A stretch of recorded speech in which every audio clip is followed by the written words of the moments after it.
Hey guys, tonight we descend quite literally into the forgotten filth of medieval England. Picture this. You're standing at the edge of a dimly lit alley behind a timber-framed tavern. It's cold, damp, and quiet, too quiet.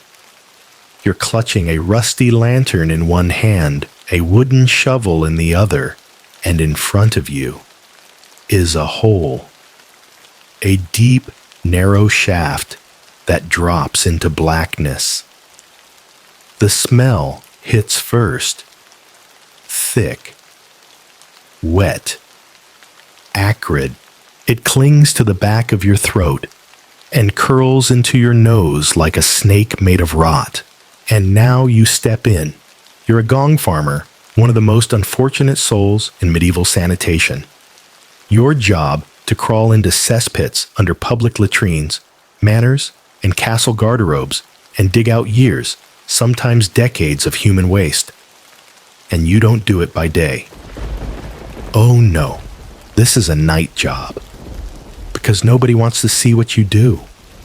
Not even you. So before you get comfortable, take a moment to like the video and subscribe, but only if you genuinely enjoy what I do here. And hey, drop your city and current time in the comments below. I love knowing who's drifting off from where. Now dim. The lights maybe turn on a fan for that soft background hum. And let's ease into tonight's journey together. You lower yourself down slowly, boots disappearing beneath the stone rim of the pit. Your leather apron creaks softly as you slide further down the ladder, wooden rungs slick with condensation, and something you'd rather not name. The torch hisses in your hand, casting long shadows on damp stone walls. The deeper you go, the warmer it gets. The air thickens. There's a hum, no a buzz. Flies. Always flies. When your boots finally squelch into the bottom, it's not solid ground you land on. It's waste. Pungent, rotted, and still warm in places. The torch's flame gutters as methane-heavy air surrounds you. You try not to breathe too deep. Welcome to your shift. This cesspit hasn't been emptied in years. It's under a nobleman's hallstone walls, old timbers, and plenty of wine-soaked banquets above. That means volume. The waste slumps in gentle, awful hills around you, pale brown and glistening. You step carefully. If you slip and fall, you won't just ruin your night, you might drown. It has happened. Historians still argue whether drowning in a privy was common or exaggerated by moralists who saw it as divine punishment. You dig slowly, methodically. Your shovel, a flat-bladed paddle carved from ash wood, is more of a scooper than a digger. You don't stab. You slide lift dump. The sludge makes a wet slapping sound as it hits the waiting bucket. Tonight you have to clear at least 5 buckets worth. That's the minimum. But this one, you can tell already it's going to be more. You lift the first bucket up the rope and whistle sharply. Your assistant, above a gangly boy named Will, with perpetually plugged nostrils, grunts in reply. He cranks the handle, the bucket slowly rising, swaying slightly, as it crests the lip of the pit and disappears into the darkness above. You wait in the warmth, not for comfort, for stillness. Every move here is calculated. Sudden shifts can collapse a wall or stir up gases. You learned that the hard way last summer when old Ewan cracked a beam and brought a full latrine down onto himself. They never found his boots. That image lingers as you reach down and pull the next shovelful. The job isn't glamorous. It's not even visible. No one knows your name. but you know the city depends on you. If you stop, if the gong farmers walk away, disease walks in. Typhus, cholera, fevers unnamed, you keep the balance. Sometimes you tell yourself that. You once tried to explain your job to a monk passing by your home. He didn't answer, just held his sleeve to his nose and walked faster. Up above the first bucket is back. Will grumbles something about a rat the size of a dog and lowers it again. You don't respond. You've seen rats larger than cats. Once in a pit outside the fishmonger's quarter, you watched a rat drag off a baby eel like it was a snack. As your shovel sinks into another soft layer, your hand grazes something solid, unnatural. You pause, set the torch closer, and gently prod. A wooden comb, half rotted, but clearly carved. Someone must have dropped it through the hole years ago. You pocket it not because it's valuable, but because it breaks the monotony. Gong farmers sometimes collect strange things, not for worth, but for reminder. You keep a box at home, bits of tile coins, eaten by corrosion, a child's wooden toy. Each one tells you someone lived above. Someone forgot, and you were there to find it. Funny, isn't it? You work in darkness, but you know people's lives better than they do. Their habits, their waste. You could tell what the nobleman had for dinner last night. Stewed boar, too much ale, not enough greens. Your shovel hits bone, not human, likely a chicken leg. Still, it makes you pause. The pit feels smaller now, the air tighter. You whisper a curse to no one in particular and keep going. After the third bucket, you're sweating under your oilcloth coat. It traps heat, but it also keeps the worst of the mess off your skin. Mostly, you pause to drink from a leather flask. It's just water, but it tastes like metal. You sip exhale and squint up at the shaft above. The stars are out. Somewhere beyond the filth, the sky still turns. You're used to the dark. But some nights like this one, it feels heavier, like the waste is remembering you. Will yells down. Something about the guards. You can't hear all of it. Likely someone nearby complaining about the smell. You smile grimly. You are the smell. You've lived with it so long that your own wife sleeps with lavender stuffed in her pillow just to tolerate the bed. Still you love her. You keep digging. At the fifth bucket, your back aches and your boots squish ominously.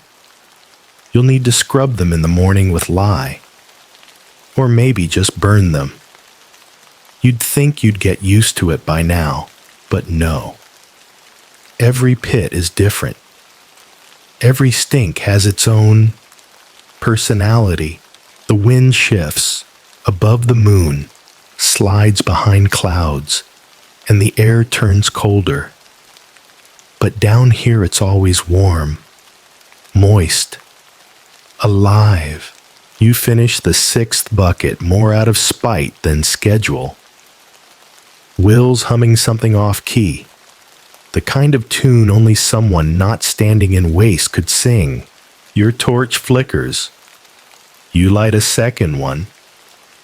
You're not done yet, but you've survived another hour, another layer, another night in the belly of the city.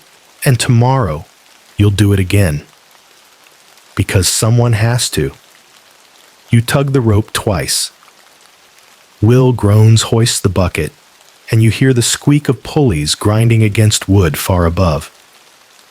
The bucket crests the edge of the shaft and vanishes along with a small portion of the stench.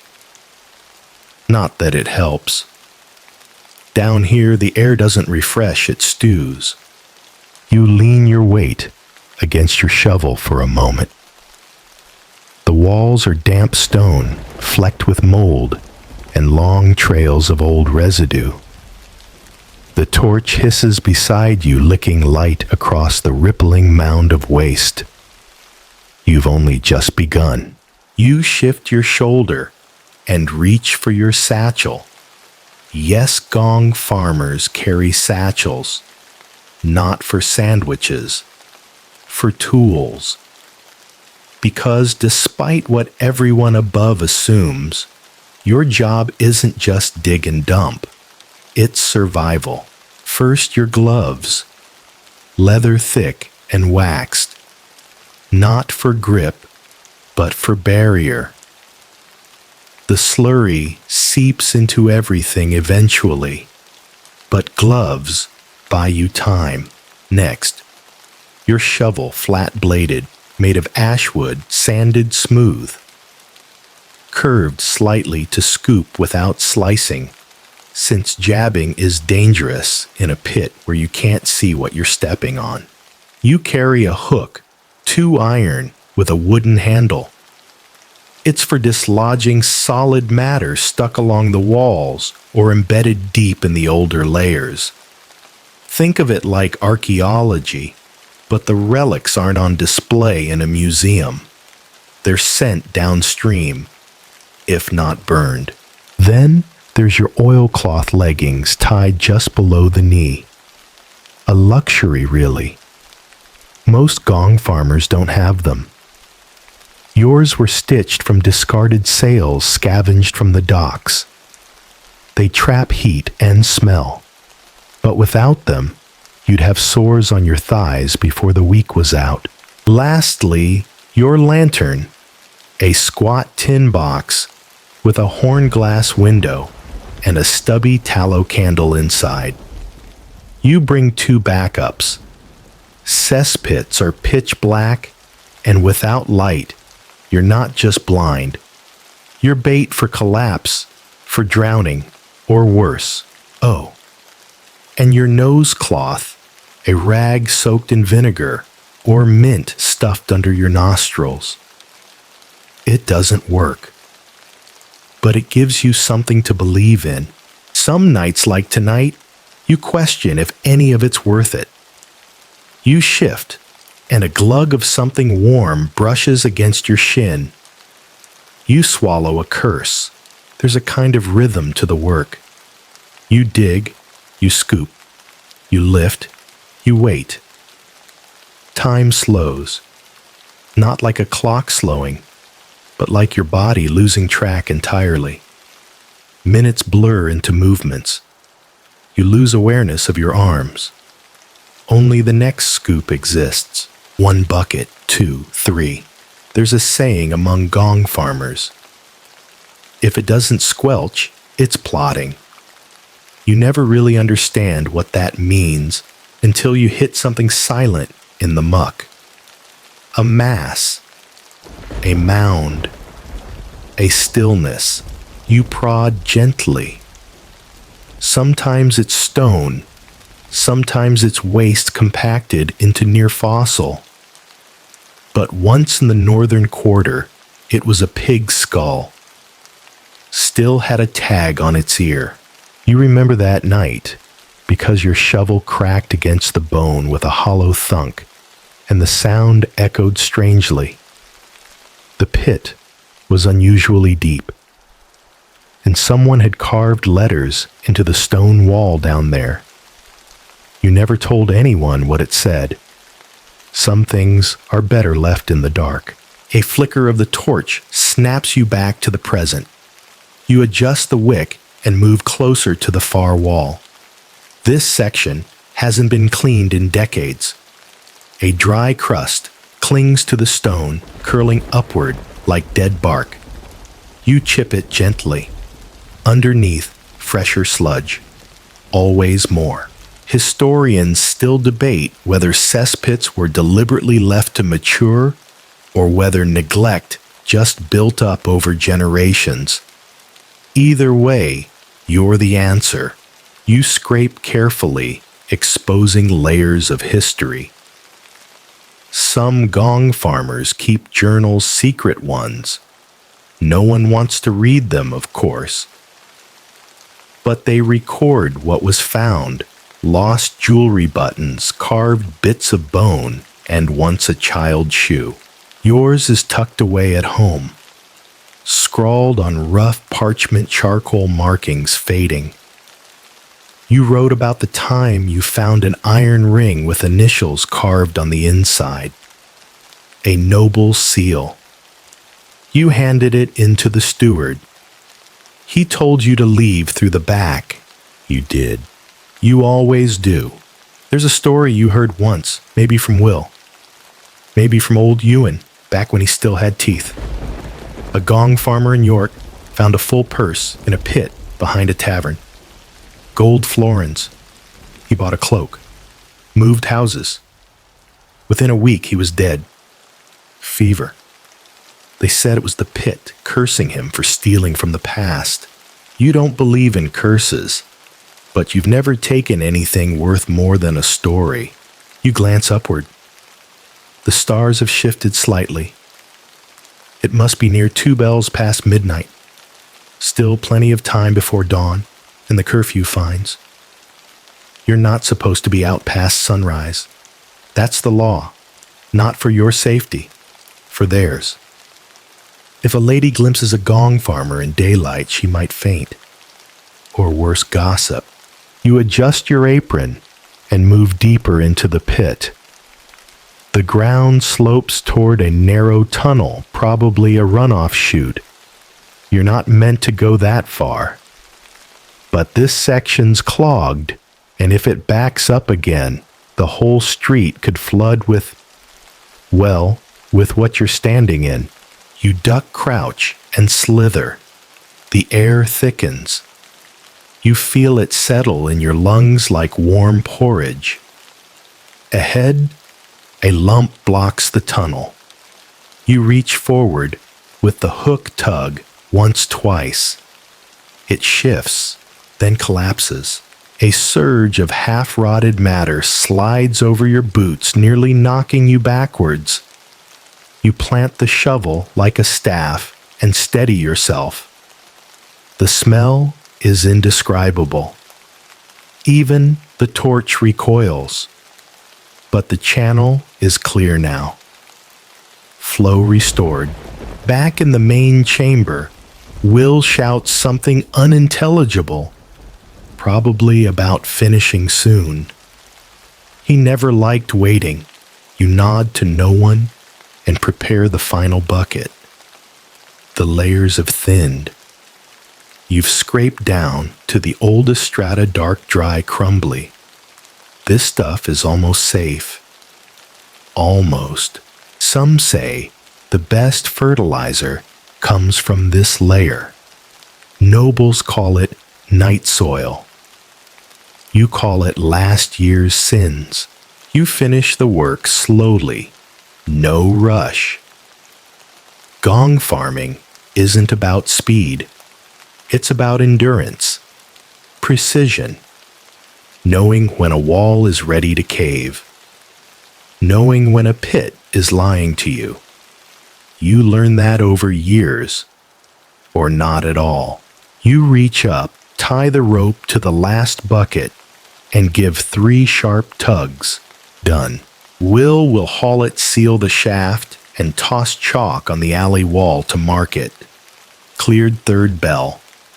A sign to the steward, and maybe to the rats. You press your back against the stone and exhale. You are bone tired, covered in sweat, dust, and worse. But there's a strange peace down here. No noise, no wagging tongues. Just you, the stone, and the past. You've scraped away another layer of the city's secret life, and no one up there will ever know. You climb, hand over hand, rung by rung boot, scraping wood, slick with years of condensation and splashback. The ladder shifts slightly beneath your weight, not dangerously, just enough to remind you that it's been here longer than you've been alive. You don't trust it, but you know it. There's a difference. The torch is tucked into a pouch on your belt flame, snuffed but ember still warm. You don't need it anymore. Above the alley is lit by moonlight, faint but enough. The air grows colder as you ascend, and for the first time in hours, you breathe through your mouth, not because it's better, just different. Will's shape appears at the lip of the shaft, his silhouette framed by a backdrop of shuttered windows and crooked rooftops. He offers a hand which you ignore and steps aside as you haul yourself up. You're out. Fresh air hits you like a slap-sharp damp full of chimney soot and horse sweat. Better than what you were breathing, but still nothing you'd bottle and sell. You straighten slowly, every joint protesting. Your back cracks. Your knees wobble. But you're standing. You did it. Another cesspit cleared. Another night survived. But you're not finished. You turn to the side where your tools are laid out on a tarp. Always away from the path. Always downwind. Will has begun pouring buckets of rinse water over the shovel, the hook the oilcloth apron. The water is already brown. He'll go through 4 more before it stops steaming. You shrug out of your coat, peeling it off like a second grimy skin. Underneath your tunic is soaked. You'll burn it tomorrow, or rinse it, sun it, and pretend it's clean. As you wring out your sleeves, you glance up and down the alley. Empty. Good. Because what you're about to do next can't be done during the day. You walk to the edge of the alley, where a small wooden door waits at ground level, barely waist high and mostly unnoticed. It creaks as you open it, revealing a chute. You lift one of the now empty buckets, still slick with residue, and place it at the top of the slope. It vanishes into darkness, sliding toward the river. That's where the city sends its secrets. The Thames doesn't judge, it just takes. Historians still argue whether night soil was truly meant to be used as fertilizer, or if most of it ended up dumped near waterways under the guise of utility. Either way, your job doesn't change. You move filth from one forgotten place to another. Some cities try to regulate it. Only dump west of the bridge. Only between 2nd and 3rd bell. Only if the tide is going out. But none of those rules matter when the rain comes. When the streets flood. When the river chokes and the smell drifts through every window, noble and peasant alike. You finish unloading, lean on the wall, and stretch. Then comes the part you hate most walking home. It's not the distance. It's not the cold. It's the stairs. You wrap your cloak tightly around your chest, hood low, and head toward your quarter. Slow, careful, invisible. Or you try to be.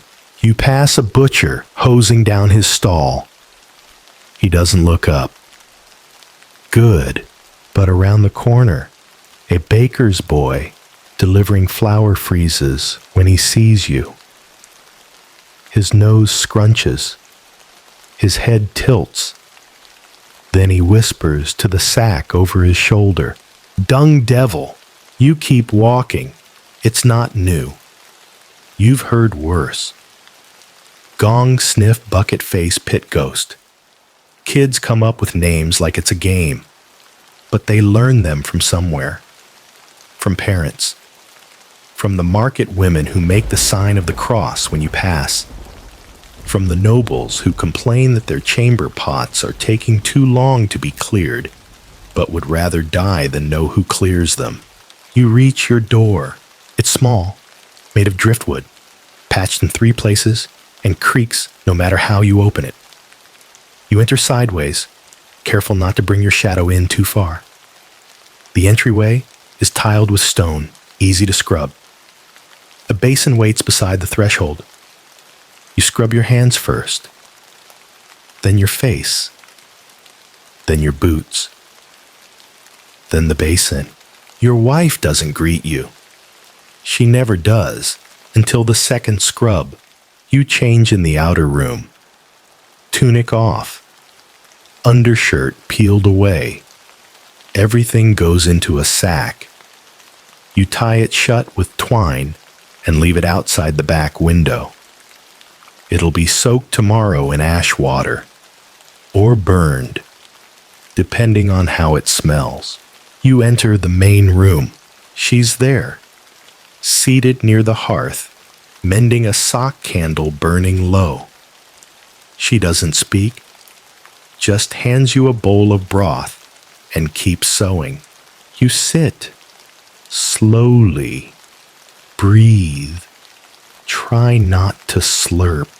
The warmth of the broth slides down your throat like silk.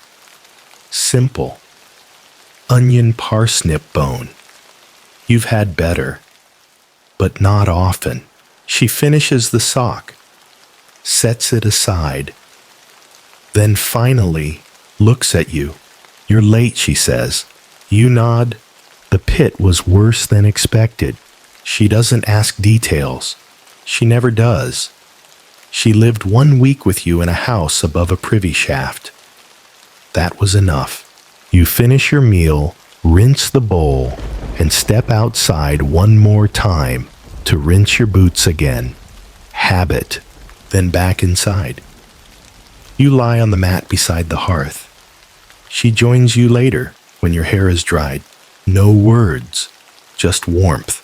You're asleep before the coals die down, because in a few hours, it begins again. The bell tower tolls once, maybe twice. You can't tell from inside your quarter, but your body knows. It always does. You wake up before dawn, the sky still bruised with shadows, and the streets outside muffled in fog and damp straw. Your back aches. It always aches. You sit up slowly, rubbing your shoulder, feeling the stiffness settle deeper into your bones. The warmth of the hearth is long gone. Your wife is already up, tending to the wash basin, boiling water, with sprigs of rosemary, not for flavor, for scent. The room smells faintly better when it steams. She doesn't speak. You nod to her, and she nods back. That's the rhythm of your mornings now. You pull on your cleanest tunic. It's not really clean, but it hasn't seen the inside of a cesspit in 3 days, which counts. Your hands still smell faintly of vinegar and smoke. You scrub again, anyway, out of habit more than hope. Then, before the city stirs, you set out. Today is payday.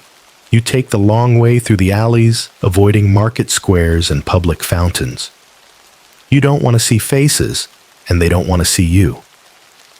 But you know the back routes, the paths the bread boys take, the stable boys, the gong farmers, always in the shadows, always just before the world begins to wake. You pass 2 other farmers on your way, one older hunched, dragging a cart of buckets lined with straw. The other, younger, barely more than a boy, eyes hollow, hands blistered raw. You nod to them. They nod back. Words aren't needed. You know what they've seen. They know what you've smelled. You reach the steward's hall just as the bell tolls the 5th time. A narrow red-bricked building beside the tannery. It always smells slightly of wet leather and old mold. The steward meets you in the yard, tall, thin, dressed too well for the company he keeps. He carries a ledger and a purse. "You finished South Alley last night?" he asks, without looking up. You nod. "And the drainage?" "Cleared." Your voice is hoarse. He checks a page. "2 shifts this week. That puts you at 14 pence. He hands you the coins without ceremony. You count them quickly. It's right. Well, close enough. You tuck the money into a cloth pouch and say nothing. He's already moved on, speaking to another farmer about a blockage near the west wall. Something about the floor, giving way beneath a tailor's privy. You don't envy him. You leave, 14 pence. It's not bad. Better than a carpenter makes in 2 days. But no one talks about that.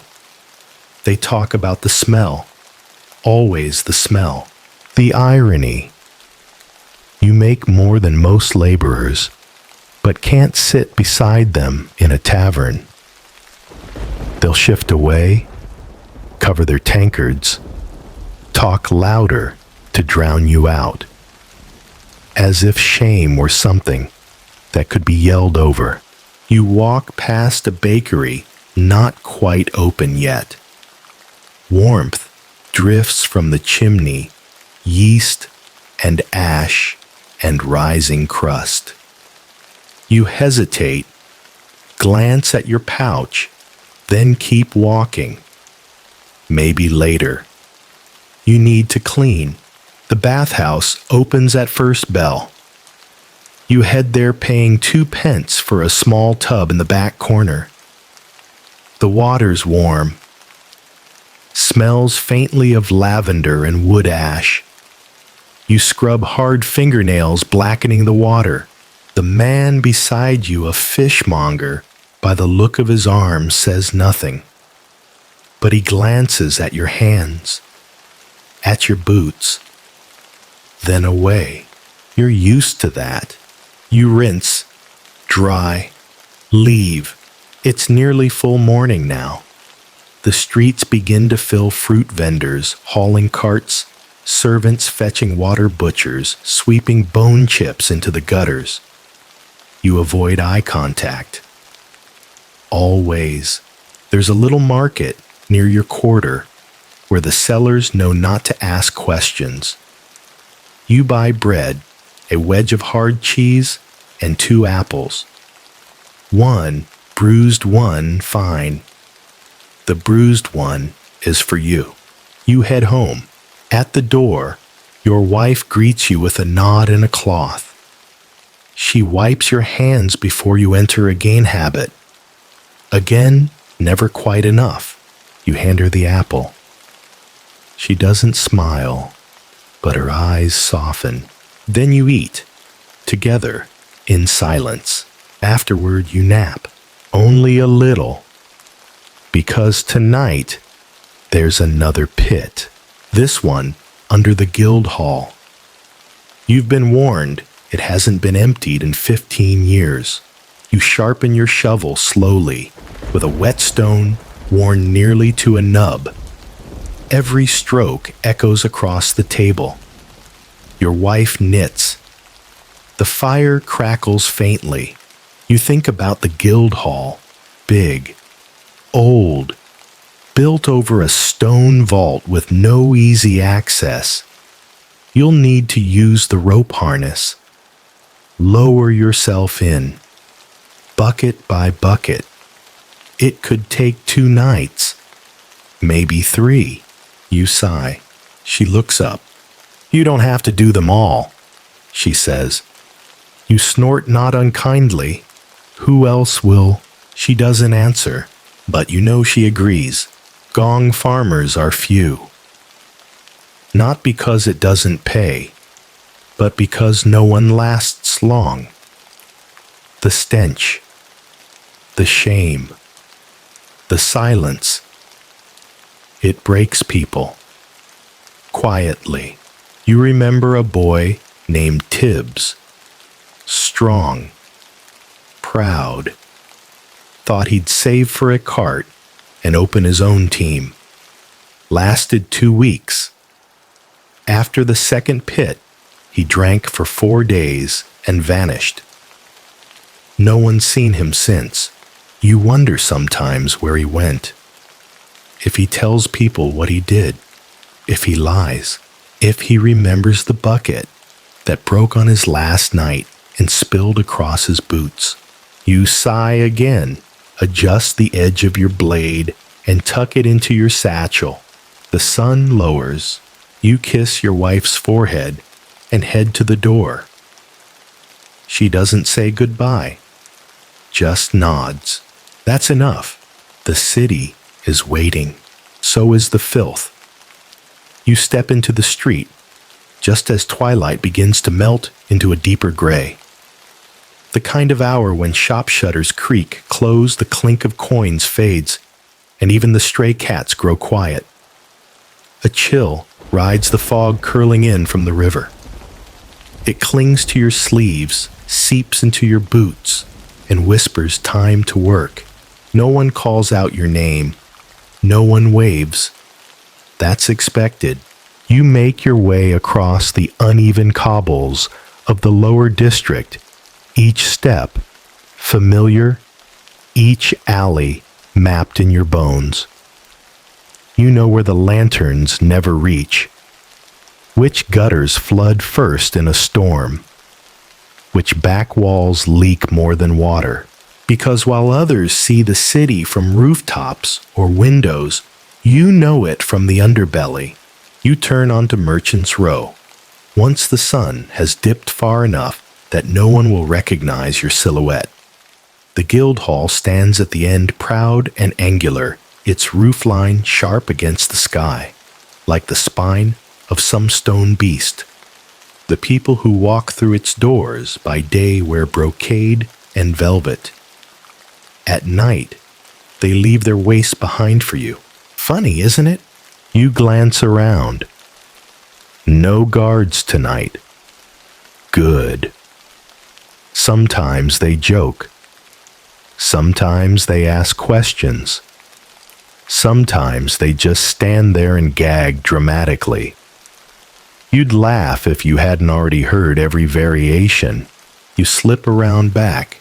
The entry is discreet, built low into the foundation wall. One stone slab cleverly hinged. You pry it open. The smell greets you like an old friend, one that's aged poorly and carries too much perfume to hide its rot. You crouch and slide inside. There's no ladder here, just a harness rope, thick as your wrist, anchored to a timber beam above. You test the knot twice before trusting it. Then with a sigh, you lower yourself in. The pit is deeper than expected. You dangle for a breathless moment in pure blackness, your boots searching for the floor, the rope creaking softly above. Then contact. Soft. Uneven. Wet. You exhale and begin. The torch flares to life, with a pop of flame throwing light across the cavernous interior. The walls are smoother than most stone cut clean, likely reinforced. That makes sense. The guild has money. Even their waste is well contained. But that doesn't mean it's easier. You sink into your routine. Shovel. Scoop. Dump. Lift. Pause. Breathe shallow. Start again.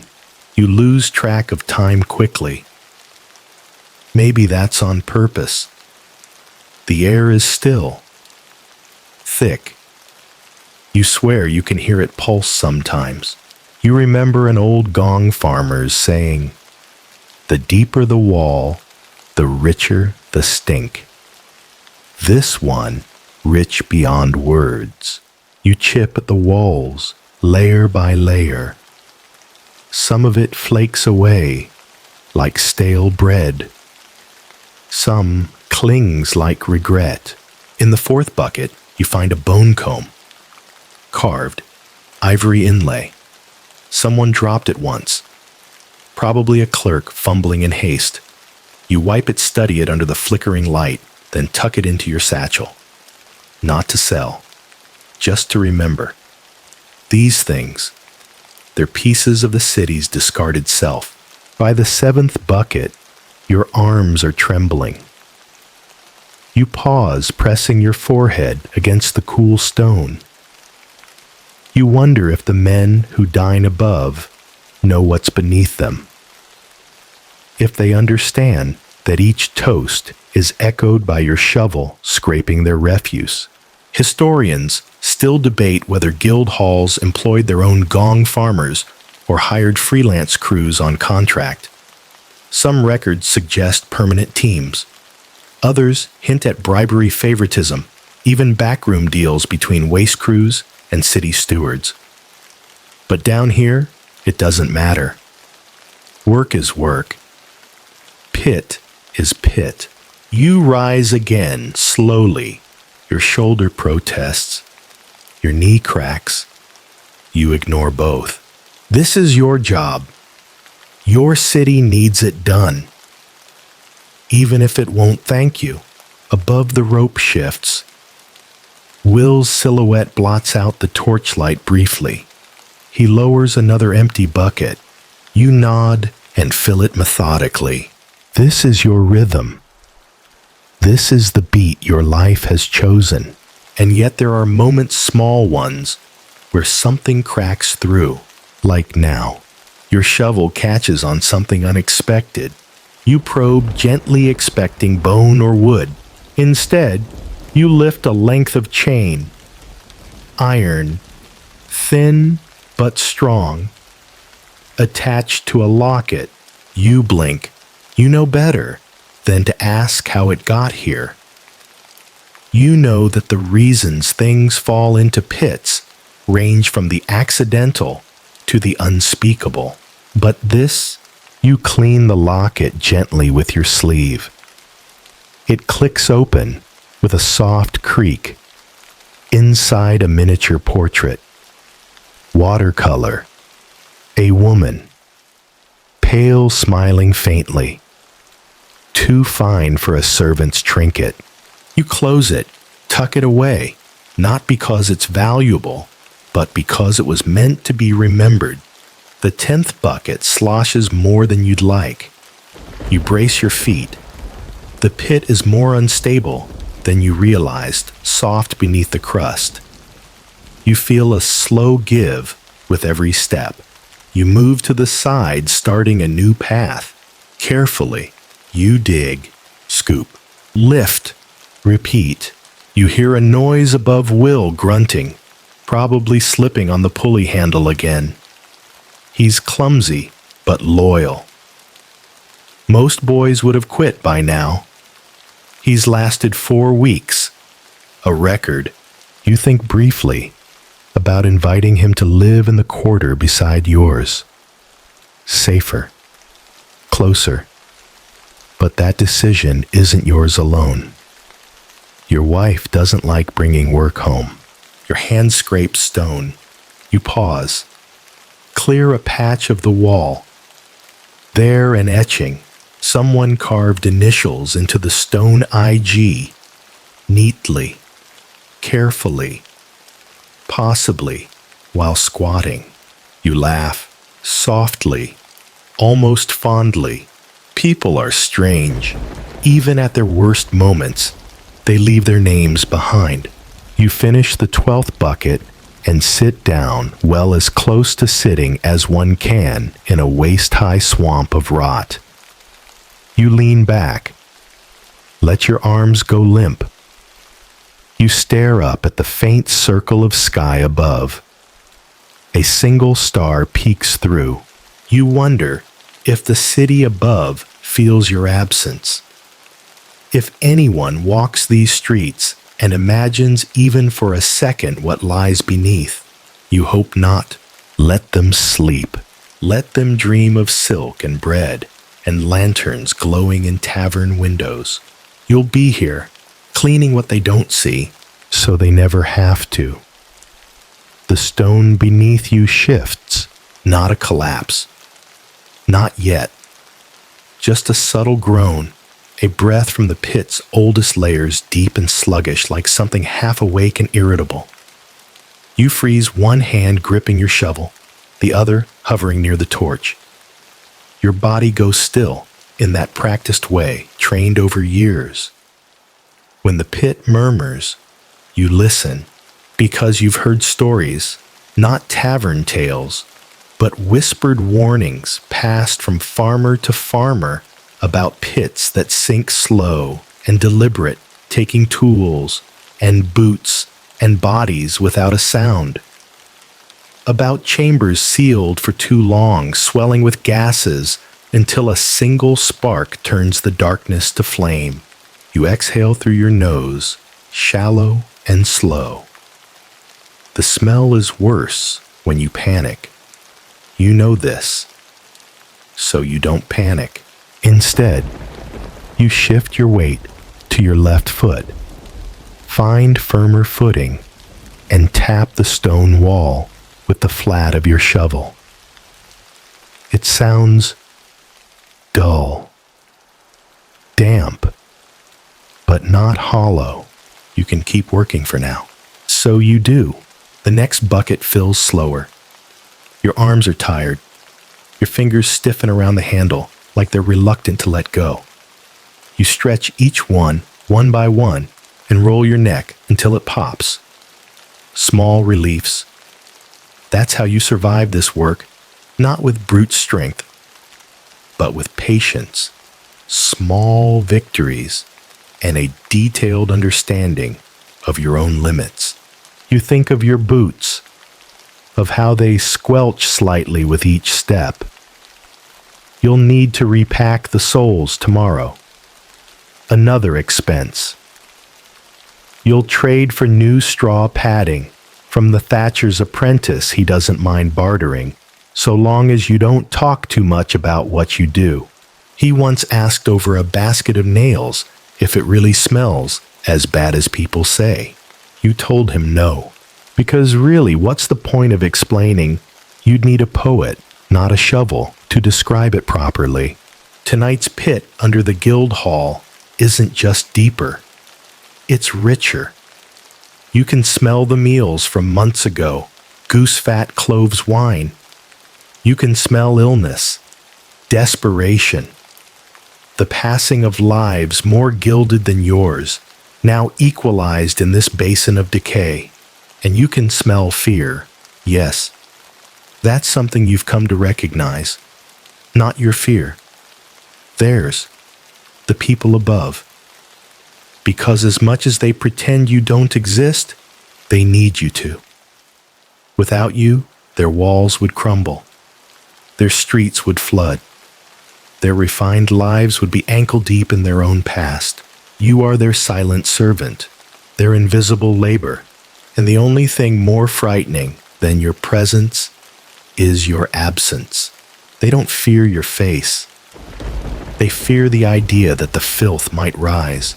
Sometimes, when you pass a noble or a guild master, and they wrinkle their nose before you even speak, you wonder, do they know how much power you really hold? Not authority.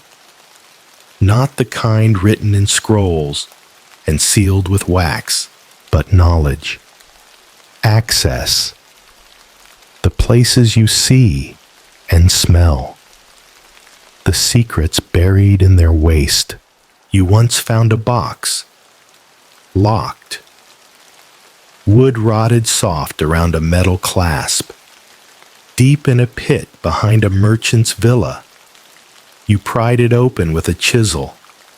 Inside letters, dozens of them, all signed by names that weren't the merchant's. You didn't read them all? Just enough to know they were meant to disappear. You reburied them, not out of mercy, out of respect for the filth. Some secrets belong here. Will tugs the rope. You blink. Time's passed again. You filled 3 more buckets without realizing. The rhythm returns. It always does. Scoop, turn, dump, tug. He lowers a clean one. You wipe your face with a cloth that used to be white. It's not even pretending anymore. The air is warmer now.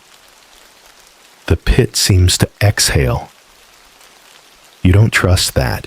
You prod the wall again. Still firm, but the ceiling drips more now. Condensation, maybe.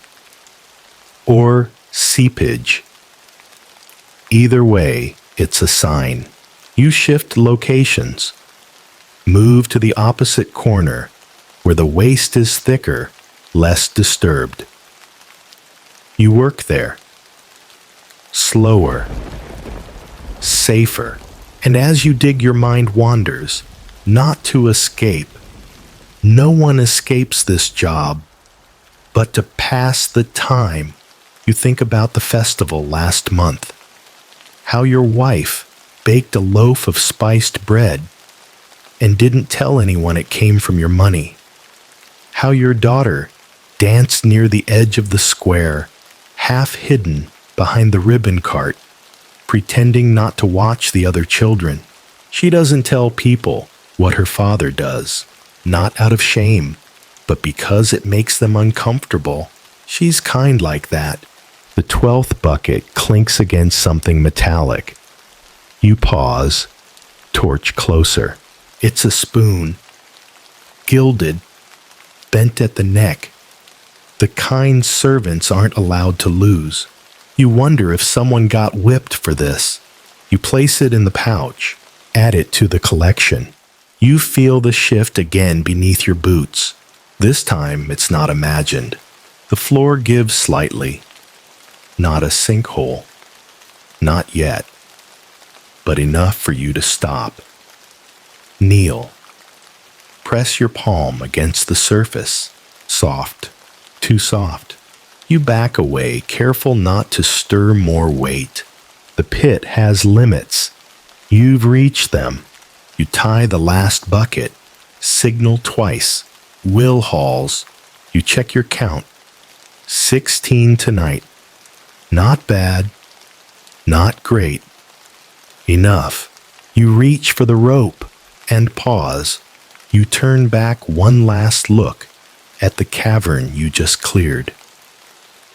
The layers of lives, discarded and decaying.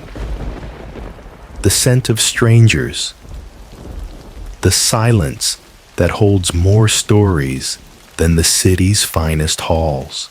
And then you climb, hand over hand, back into the night, back to the world that will never thank you, but needs you all the same. You emerge from the pit as the last fog of night begins to lift that hour, when lanterns dim and chimney smoke starts to rise. The streets haven't yet come alive, but they're breathing low, slow, the city's version of a stretch before waking. You wipe your brow with the crook of your sleeve, but the smell clings like guilt. Will is waiting with the tarp, already folding it with half-hearted enthusiasm. He looks exhausted, which is fair. He's been cranking buckets, coiling ropes, and swatting at rats for 5 hours straight. You nod at him. He doesn't smile, but he nods back. That's the most you can ask at this hour. You rinse your boots, at the gutter pump scrub your hands at the horse trough, with a splash of ash water Will brought in a flask. There's no such thing as clean in this job, only less disgusting than before. You accept that. Everyone in your profession does. As you walk home, you pass the first of the morning carts, Milkfish, a baker with a heavy yawn and a flour-dusted cap. They don't look at you, not out of rudeness, out of trained habit. They know the cloak, they know the tools, and they know the smell travels faster than your footsteps. You detour to the river, Not because you want to, because you need to see it. The Thames runs slower in the morning, thick with what the city shed overnight. There's mist above it, and boats still tethered tight to the docks. But you notice what most people don't, the runoff channels, quietly draining into the current. That's where everything goes. Waste from castles, markets, tenements, and taverns. All funneled through pipes, pits and grates. All of it gathered by you and your kind. You toss a stone into the water. Watch the ripple. Somewhere downstream, people will wash their clothes in that. It doesn't make you angry, just tired. Historians still debate the full extent of medieval waste disposal systems. Some claim the rivers were sacred and protected. Others insist they were functional dumping grounds, tolerated out of necessity. The truth, likely both. Rules were written, fines issued. But when the privies filled and the pits overflowed, no one had the luxury of philosophy. And so, into the river it went. You pass a man smoking a pipe near the docks. He nods at you odd, rare. But then you notice the badge on his coat. Sewer crew. He gets it. You nod back. No words exchanged. Just shared understanding someone has to carry the waste so others can walk on cobblestones with clean shoes. You head home. Your wife has already aired out the room. The shutters are open, a bundle of rosemary tied near the window frame. The pot on the hearth simmers. Barley, maybe. She says nothing as you enter, just hands you a rag and points to the basin. You scrub. Harder this time. Your hands are starting to crack in the cold. That's the price of ash soap. It scours skin as much as grime. Once clean or close enough, you settle on the stool and stretch your back. It pops in two places. You let out a sigh that turns into a groan halfway through. Your wife brings a mug, warm milk with honey. You're surprised. She doesn't do that often. You nod. Sip. Let the heat settle behind your teeth. She finally speaks. You still going to the steward later? You nod. You'll ask about the Sunday shifts. Another nod. She hesitates. And the coin for boots. You glance down. The leather's separating at the heel.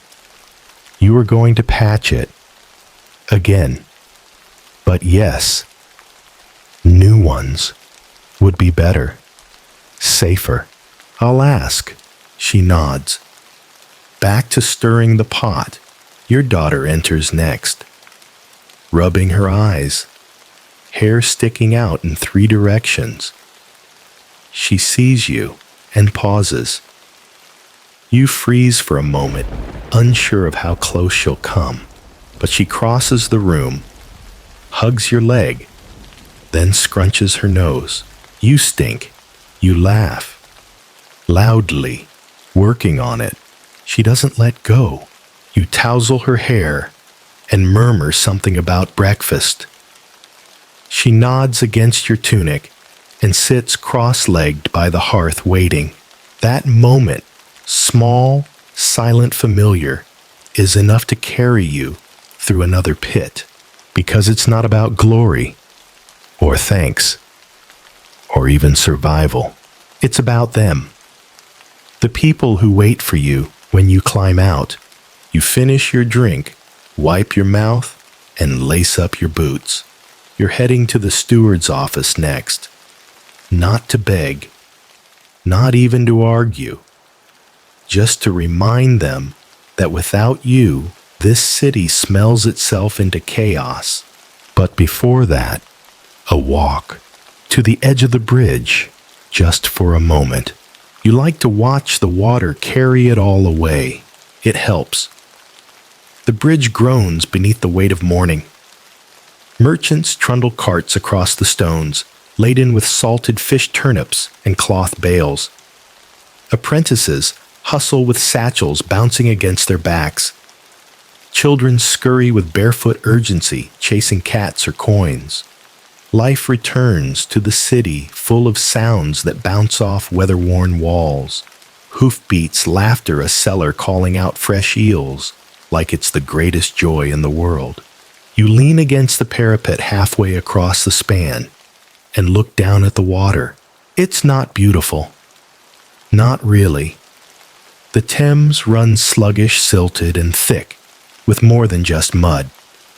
But you've learned to respect it because it listens. It carries everything away, without complaint blood from the butchery quarter die, from the cloth workers' runoff, from the tanners. And yes, everything you dig up night after night.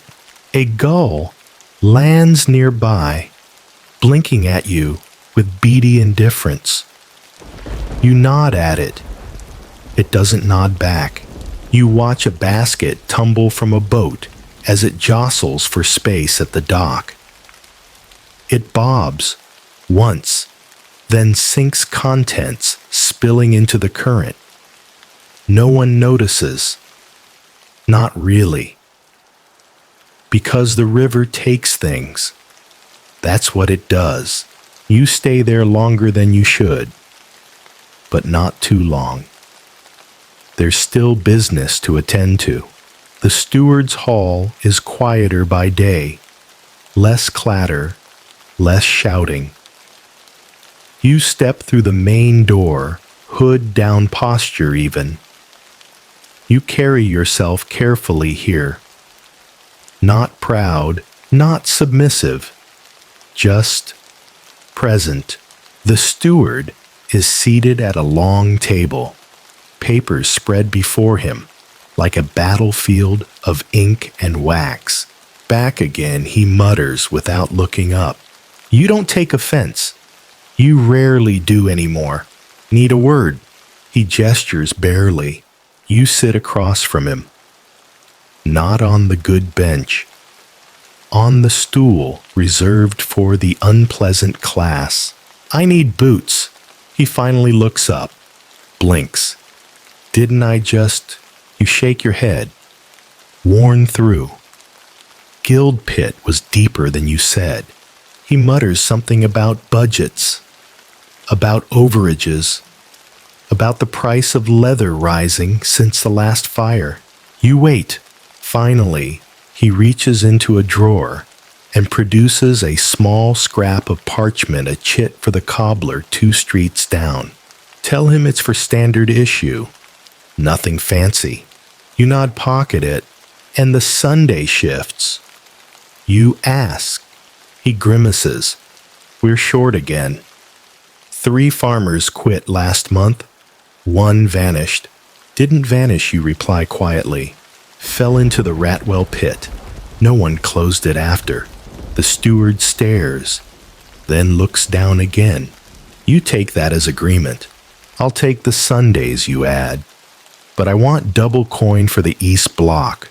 That's church property. You just look at him. He sighs, scribbles something on a second chit. Don't make a mess. You don't reply. You leave the hall with your head down again, not in shame, but to avoid catching eyes.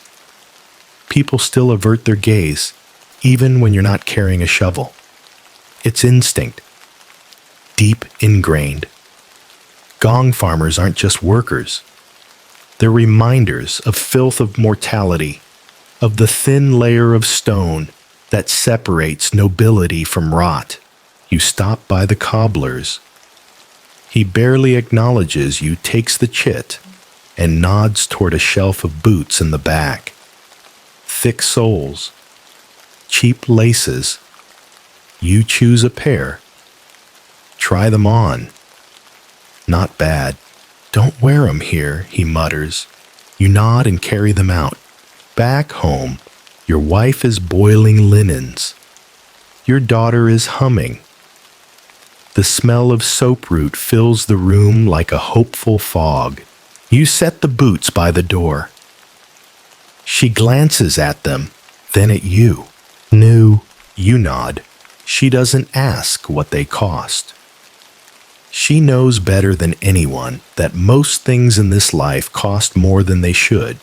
You take the bucket from her hands gently and pour the rinse water outside. Your arms are tired, but it feels good to be useful without a shovel. She doesn't stop you. Later, you sit by the fire stitching the corner of your satchel where the leather split last night. Your daughter hands you the needle. She watches carefully as if memorizing each loop. You want to learn, you ask. She nods, so you guide her hand slowly, gently through the motion.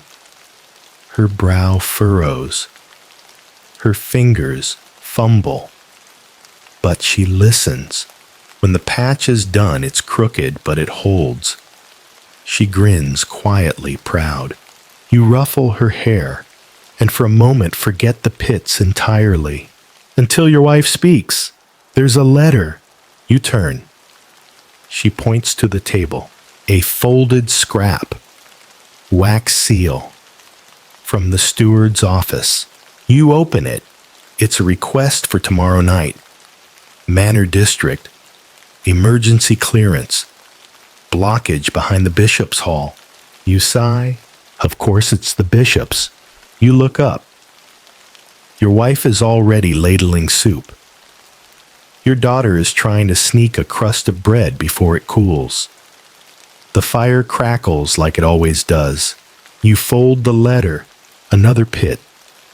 Another night. Another load to carry unseen and unthanked. But for now, you eat. You rest. Because when the bell rings tomorrow and the city slips back into slumber, you'll descend again, and the city will breathe easy because of it. You arrive at the bishop's quarter just past second bell, the city wrapped in that peculiar hush only known to the hours between midnight and regret. This part of town smells different. Less smoke, more stone, and ivy. The manors here don't creak. They loom. You walk the back alleys, with Will trailing behind, dragging the sled, loaded with tools, ropes, and the dreaded bucket frame. He yawns loudly, earning a side glance from you. Did you nap, you murmur. He nods. Tried. That's something. At the edge of the property, a low archway leads to a side door, small and forgotten, tucked between the bishop's garden wall and the chapel storeroom. You've been here before twice, in fact. Both times, unannounced both times, because someone ignored the warning signs of a backing cesspit. Tonight they've sent a letter. That's progress. You knock. A footman answers, eyes sunken and posture rigid. He doesn't speak. Just gestures toward the far end of the inner courtyard. Then vanishes like a servant trained never to be seen for longer than necessary. You follow the path, neatly swept, smelling faintly of roses and mold. The garden is still damp from the evening's drizzle, and your boots leave prints you're certain will offend someone by sunrise. Behind the chapel lies the shaft, not hidden, but not flaunted either.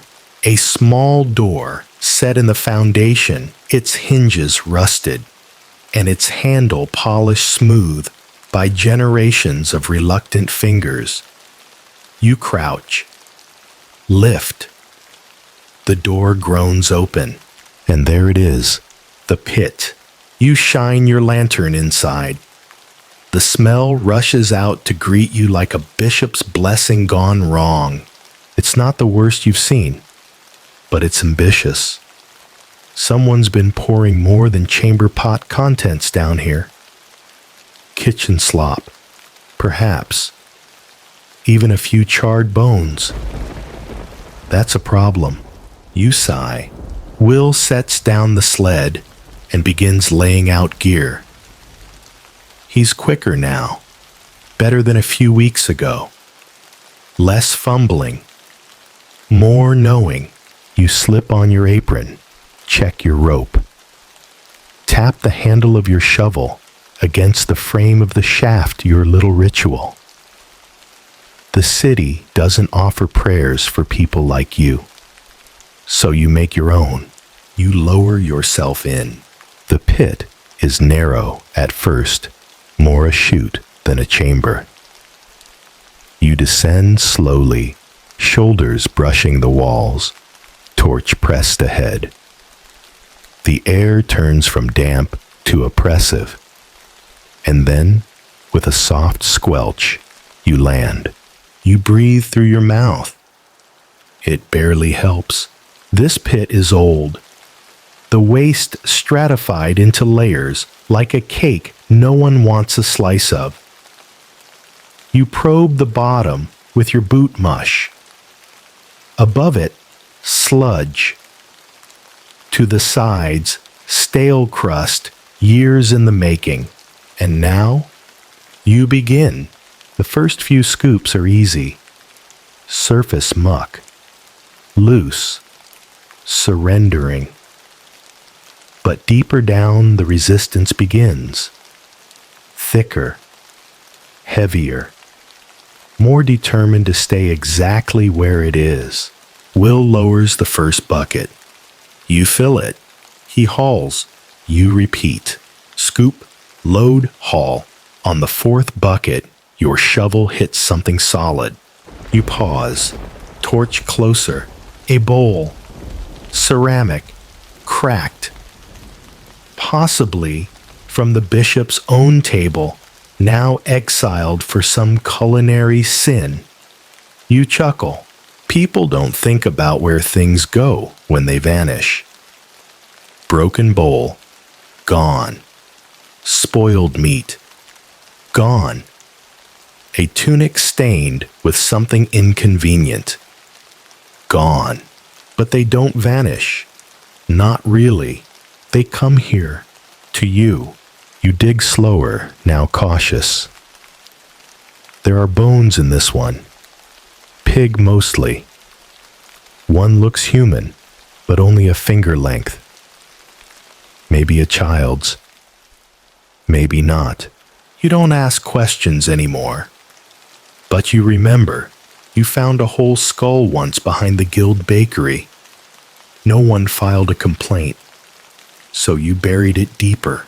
Historians still argue whether Gong farmers were expected to report human remains. Some say yes, that they were technically servants of the crown in matters of sanitation. Others say no, that no one wanted to hear from the pit. You tend to believe the latter, because when the skull surfaced, you tied it to a stone and sank it into the river. No one asked. No one noticed. You scraped the wall. The plaster here is newer. Someone patched a leak. Badly. You wonder if the chapel knows how close the sewage comes to their sacred ground. You lean your shoulder into the dig. The muck resists. You press harder. It gives. And behind it, a hollow. You pause. Carefully, you extend your torch. There's a gap, an older tunnel. Brick-lined, curved ceiling. Dry mostly. Abandoned. A forgotten passage, probably built to funnel waste before the bishop ordered the newer system installed. Out of sight, out of mind. Until now, you smile. It's always a bit of a thrill. Finding history the city's forgotten. You call up to Will. Old tunnel. Might link to the cathedral vaults. He mutters something unenthusiastic. You don't explore. Not tonight. But you take note. If the bishop's pit clogs again, this passage might be your escape route or a place to redirect runoff. You return to the task. By the 10th bucket, your shoulders scream. Your eyes sting from the fumes, but the shaft is 2 feet lower now. That's something. Will lowers the last bucket of the night. You fill it with more care than force. The layers here are ancient fermented. They whisper. You climb out. The stars are dim behind thin clouds. The church bells begin their slow toll. First light. Will packs the tools. You close the shaft, tie a rope around the handle, and chalk the stone cleared, do 1, your mark. As you pass through the garden again, you notice something. A candle flickering in the chapel window. You wonder if the bishop is praying. You wonder if he knows what sits beneath his feet. You wonder if it matters. Probably not. But you'll be back in a few months. Maybe sooner. And you'll dig again. Because no matter how high the steeple rises, there's always a pit below. You and Will don't speak much on the walk back. The streets are just beginning to stir the faint clatter of wooden wheels, the far-off bark of a dog, the first shout of a baker, hawking warm loaves. But the city hasn't fully woken. It's that in-between hour, soft and gray when the world resets. You pass a few early risers, a milkmaid, a blacksmith's boy, a man with a cart full of rushes. They each give you the same glance. Not hateful, not frightened, just aware. A quick wrinkle of the nose. A hand lifted to a collar. A step to the side that might seem accidental if you didn't know the routine by heart. You smell of work, of waste, of what the city throws away, and what it always forgets to thank you for. Back home, your wife is sweeping the front stoop with a bundle of reeds tied with twine. She doesn't flinch when you pass, doesn't smile either, just holds out a cloth and waits.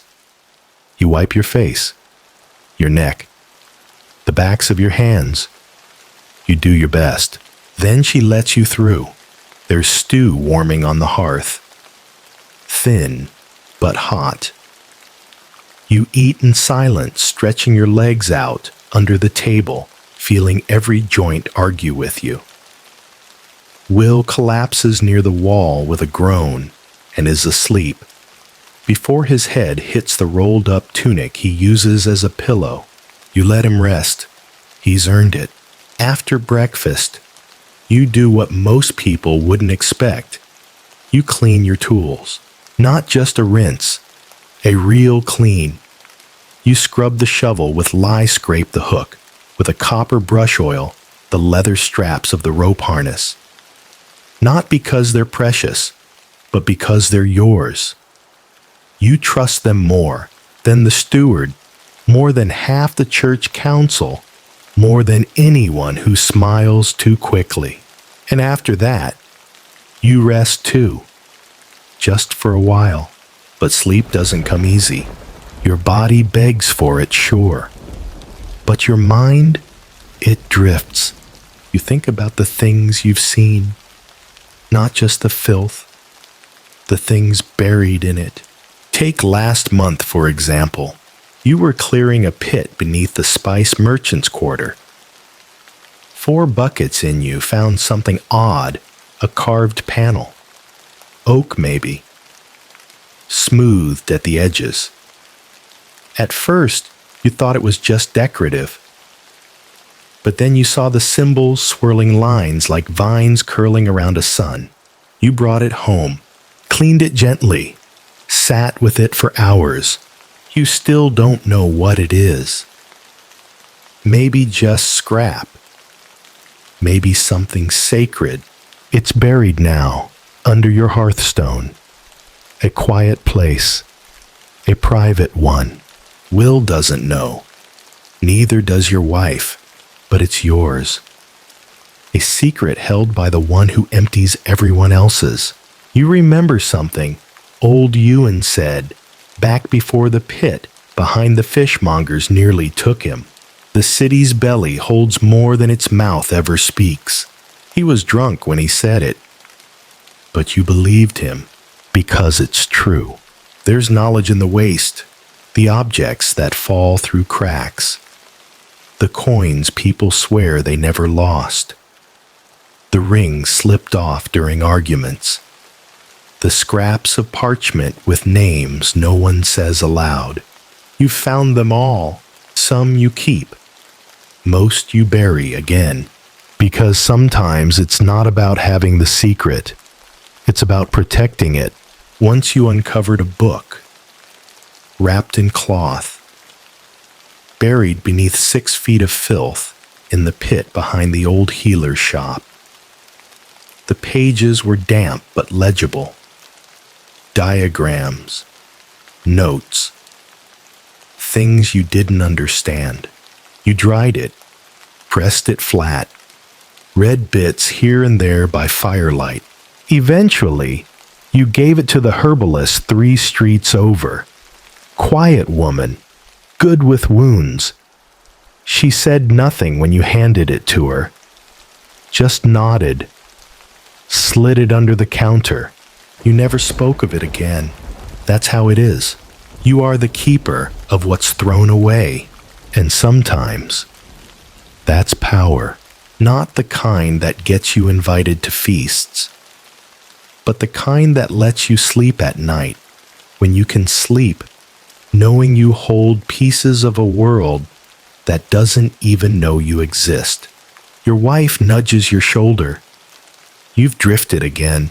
She hands you a parcel, cloth-wrapped, heavy. West Alley, she says. That butcher left a note. You sigh. Another pit, another shaft, another descent. You shoulder the parcel, wake Will with a nudge, and head out again. The walk to West Alley is longer. The streets wind tighter here. The buildings lean in as if they're whispering. You pass a row of homes with doors freshly painted a sign. Someone's trying to make the neighborhood look nicer, though the drains still back up every month. You stop by the familiar red door. No one answers your knock. That's fine. You don't need a greeting. You know where the hatch is. Under the stairs behind the barrel. You open it, and just like that, the world narrows again. Down you go. This pit is older, narrower, colder.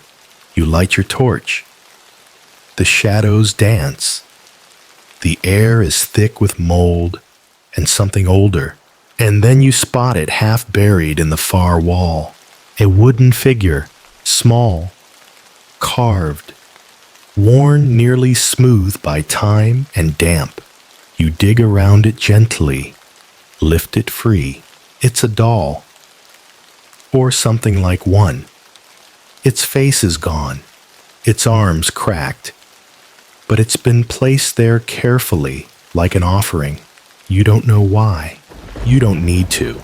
You tuck it into your pouch, not because it's useful, but because it's yours now. A memory pulled from the city's stomach. Tomorrow, someone will walk this street and never think about what lies beneath, but you'll know. You always know. The next morning, you're sore in a new way. The kind of ache that doesn't shout, just simmers under your skin, like a kettle always on the edge of boiling. You roll your shoulder, flex your fingers, and feel the imprint of the rope harness along your ribs.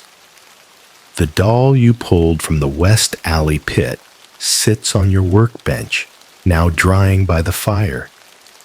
You haven't told Will about it. You won't. The sun is already slanting through the window when you hear it knocking. 3 short raps, then silence. Your wife looks up from her stitching. You glance at Will. He shrugs, mouth still full of barley mash. Visitors at this hour are rare. Visitors for you, almost unheard of. You rise slowly, walk to the door, open it, and there, standing like a misplaced chess piece in your muddy alley, is a boy. Fancy shoes, clean tunic, hair brushed flat. A servant clearly, holding a letter sealed with blue wax, the steward's emblem stamped clear as judgment. You nod, take the letter, and close the door. Inside, your wife has already cleared a space on the table. You break the seal. The letter is brief. The Master of Records requests your service. Private clearance. Urgent. You are to arrive after fourth bell, unaccompanied. Do not speak of this task. You frown. Will leans over your shoulder. What's a Master of Records want with a gong farmer? You don't answer. Not yet. Instead, you fold the letter, tuck it into your satchel, and sit quietly. Thinking, requests like this aren't normal. The steward handles pit schedules, alley rotations, and routine cleanings. The church might pull rank once a month. A noble household if desperate enough. But the Master of Records, he deals with scrolls, archives, the past, not pits. Unless something went very wrong. You arrive at the records hall by lamplight. It's quieter here than most of the city. No shouting, no clatter of wheels, just the soft scratch of quills and the occasional creak of ancient shelves. The building itself is old, older than the cathedral, some say. Stone rubbed smooth from 1,000 silent footsteps. You're led through 2 corridors by another silent boy in a too clean tunic. Then left in front of a small door. The boy knocks once, then disappears. A moment later, the door opens. The man inside is pale thin and smells faintly of ink and dust. He doesn't introduce himself, doesn't invite you in, just gestures to the stairs behind him. You descend without speaking. The air grows colder, drier. Torches line the walls, flickering weakly. At the bottom, a vault door, iron-bound, sealed with more bolts than a treasure chest. He unlocks it, slowly. Inside is darkness, and then smell, faint, but familiar. You look at him. He finally speaks. There was a leak. You nod. Of course there was. I need it cleared, he adds. Without record, without noise. You shrug. What's below? He hesitates. Then the oldest scrolls. Maps. Legal decrees. Charters. Things that don't like moisture. You smirk. They'll like filth even less. He doesn't smile back. You step inside.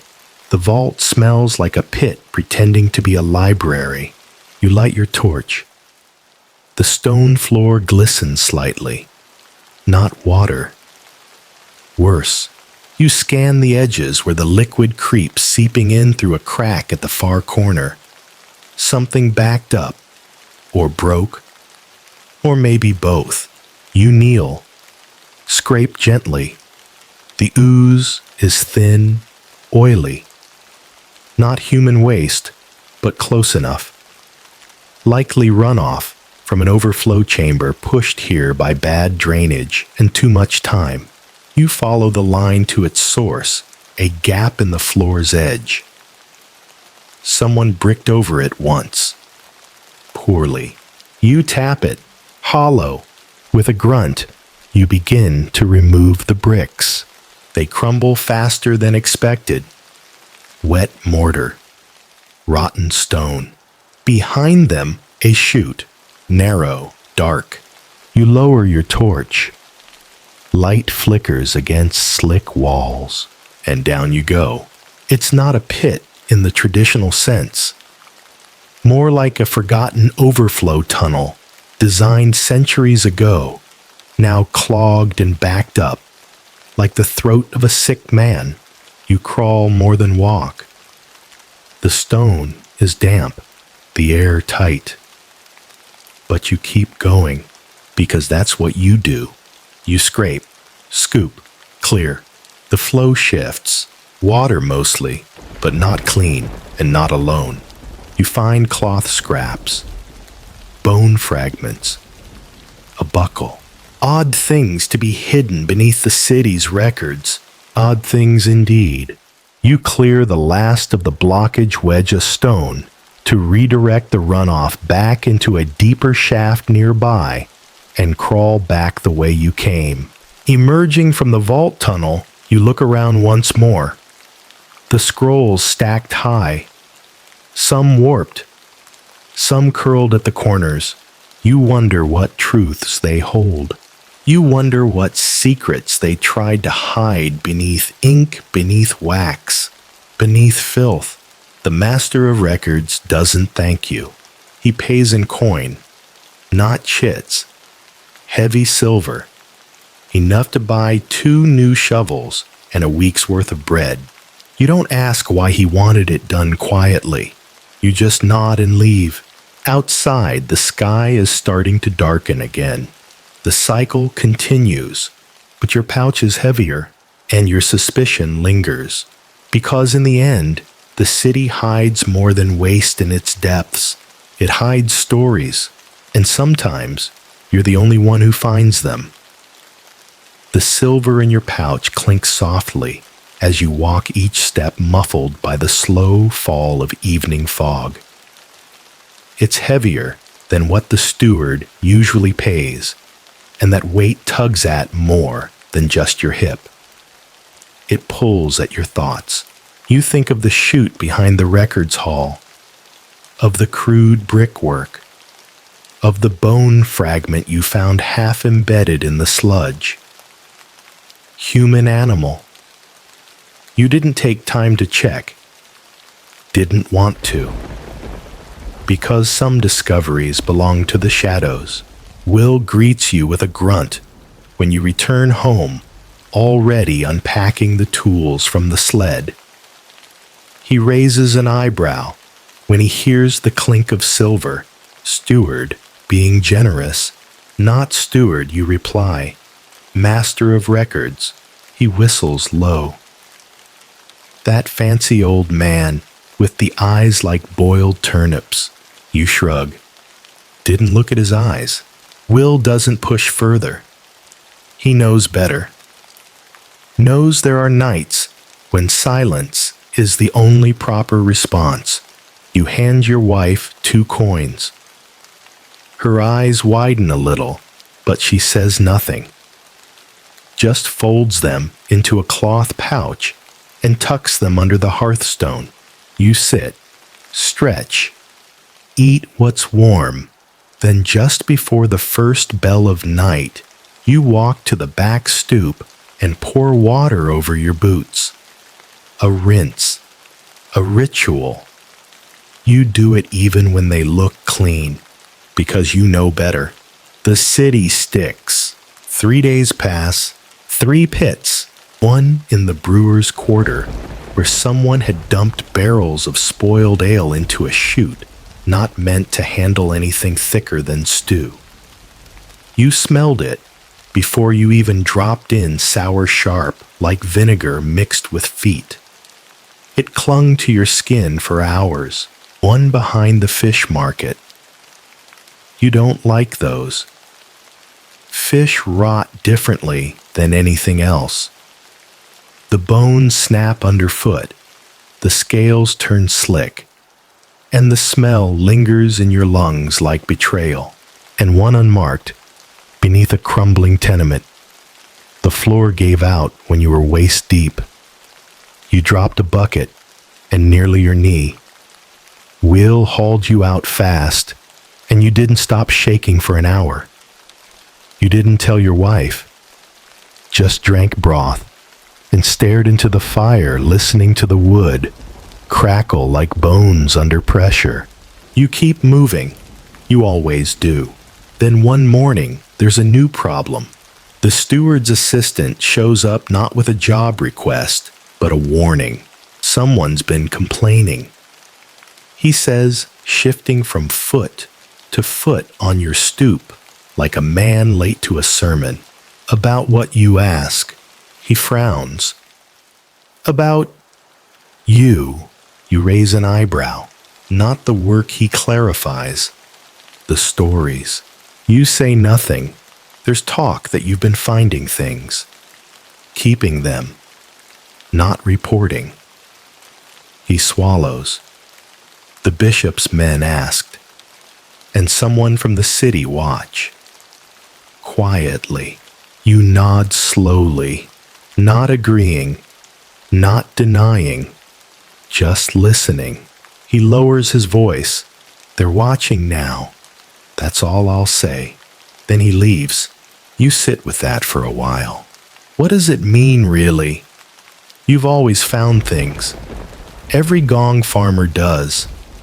Most throw them aside. A few keep a coin or trinket here and there. You just notice more. And yes, maybe you keep some of it, but not for profit, not even for curiosity. For memory, because someone has to remember. You think of the doll from West Alley, now dried and wrapped in cloth. Of the carved panel hidden under your bed. Of the chain from the guild pit. Of the book. You've built a collection, not of valuables, but of forgotten moments. You keep them in a wooden box behind the fireplace, locked. Labeled only with a carved mark, a bucket with a broken handle. Your mark. You check it that night. All items accounted for. Still there, still silent, still yours, but you're careful now. You dig with more caution. Glance over your shoulder more often. Let Will handle the steward's visits. Stay out of sight when you can. And still, the pits call, one behind a bakery, one in the weaver's courtyard, and one unusual in the abandoned plague house near the old wall. That one is different. For starters, no one asked you to clear it. You chose to. It was Will's idea, strangely enough. We're low on coin this week, he said, scratching his beard. And I heard no one's touched that place in years. Could be worth checking. You hesitated. Places like that hold more than filth. They hold silence, grief, residue of lives cut short, and doors nailed shut. But curiosity wins. So you go. The plague house is sunken. Half the roof caved in. Windows boarded. The smell, oddly almost absent. Too old. You find the shaft behind a collapsed hearthstone. Covered in debris, but unmistakable. You pry it open. Inside blackness, not the kind you're used to. This one doesn't press. It waits. You descend, carefully, and when you land, you don't find waste. You find dust, dry, crumbling, layered like an old book, left open in the rain. No moisture, no rot, just the echoes of things that once were. And buried in the center, a bundle, cloth, tied. You lift it gently. Inside a ring, a letter, and a child's drawing. The ink is faded, the ring tarnished. The drawing, a house, two figures, a bucket. You sit in the dust for a long time, the torch guttering behind you. Then you wrap it all again. Take it with you, because some stories shouldn't be lost, even if they were buried on purpose. You return home from the plague house slower than usual. The bundle in your satchel is light, but it presses against your ribs like guilt. You don't stop by the market. Don't greet the thatcher or nod to the tinker sharpening blades in the alley. You move like someone walking through someone else's dream. When you reach your door, Will is waiting. He looks up from the steps. His boots are off. He's cleaning a buckle with a scrap of wool, one of the habits he's picked up from you. He watches you a moment, then asks quietly, "Bad one." You nod. He doesn't ask where. You go inside. Your wife glances up from her mending, but says nothing. You move through the room, remove your coat, set your satchel down by the hearth.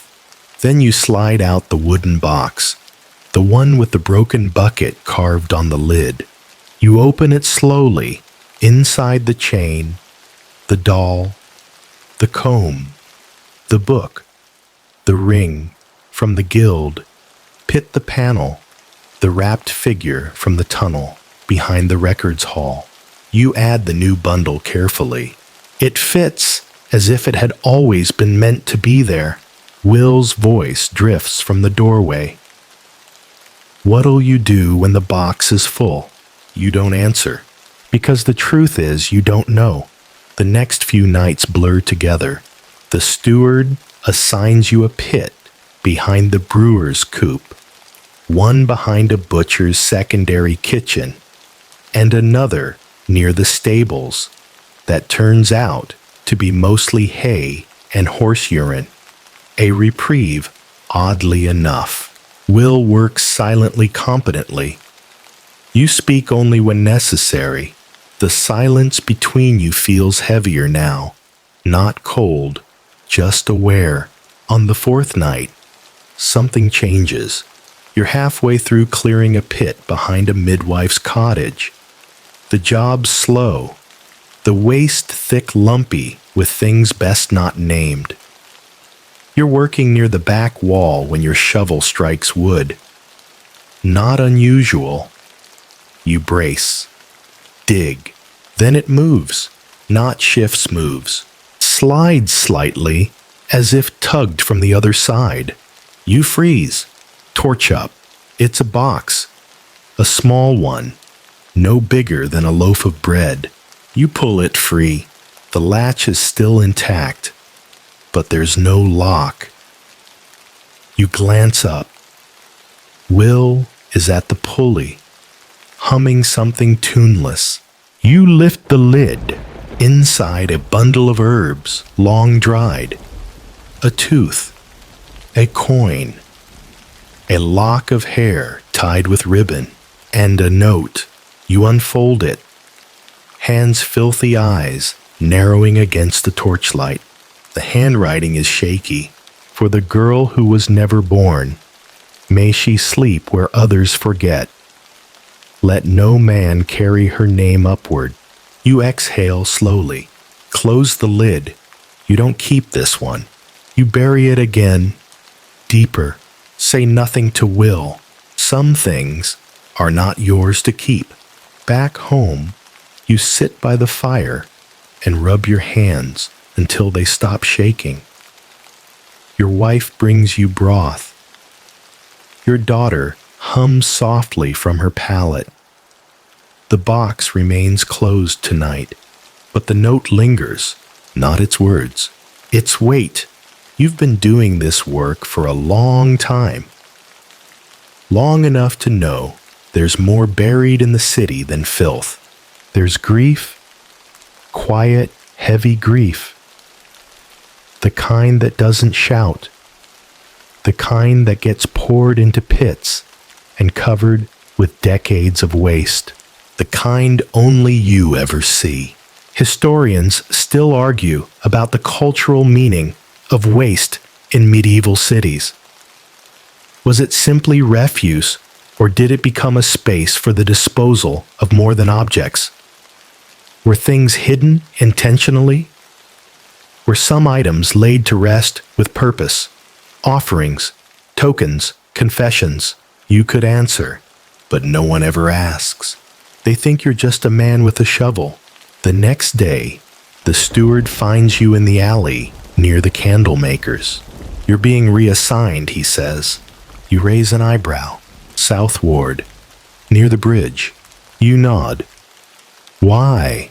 Too many complaints. He avoids your eyes.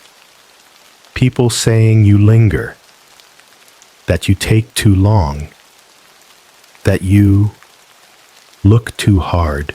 You wait. I told them you were thorough, that you finish jobs no one else will touch. He shrugs. Didn't matter. Just do your work. Don't notice things so much. You nod. He walks away, and the river breathes in the distance. That night, your wife places a wrapped cloth beside your satchel, inside a new shirt. Coarsely stitched, but clean. You don't ask how she bought it. She doesn't say, but you wear it anyway, because small kindnesses matter in a world that keeps its gratitude sealed behind doors. And because, even if the city forgets your name, she never does. The pit in the South Ward is deep, stone-lined, reinforced, drains well, but it holds something older, an air of memory, not just rot. You step into it slowly, torch up, begin to dig, bucket after bucket, each layer darker than the last, each step deeper, and still, no bottom in sight. Your boots sink deeper with every step. The pit in the South Ward is wider than most built when the city first expanded beyond the old bridge. The walls are crumbling around the edges, the stone eaten away by time pressure and the steady acidity of unspoken history. You run your fingers along one edge, it flakes like soft cheese. Dangerous. Will stands above, leaning against the bucket pulley torchlight, flickering across his face as he watches your progress. He's stopped humming lately. You think he's starting to feel the work, not just in his arms and back, but in that slow, creeping way. The job gets into your bones and stays there. You fill the first few buckets in silence. Will hauls without complaint.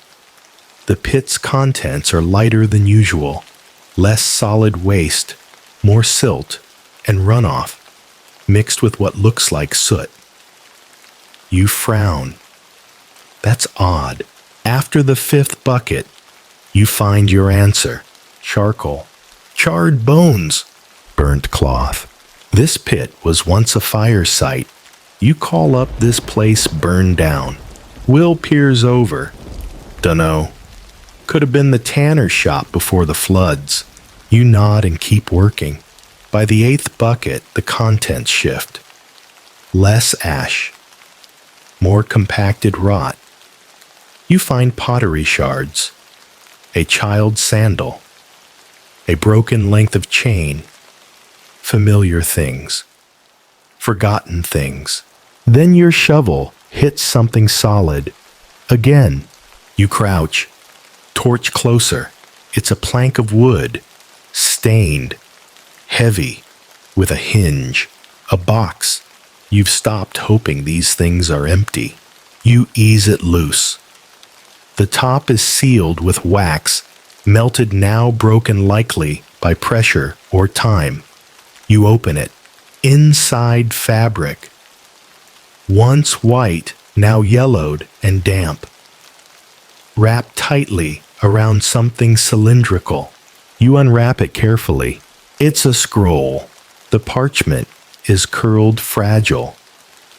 Ink faded, but not gone.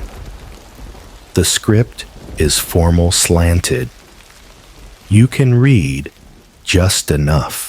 Named heir to the land east of, claim disputed by the council of, buried for safety shall be retrieved when. You stop. This isn't garbage. This is a deed, a hidden one. You glance up at the circle of sky above. No sign of will. No sound but the creak of the rope. You wrap the scroll again, tuck it into a dry corner of your satchel, and keep digging.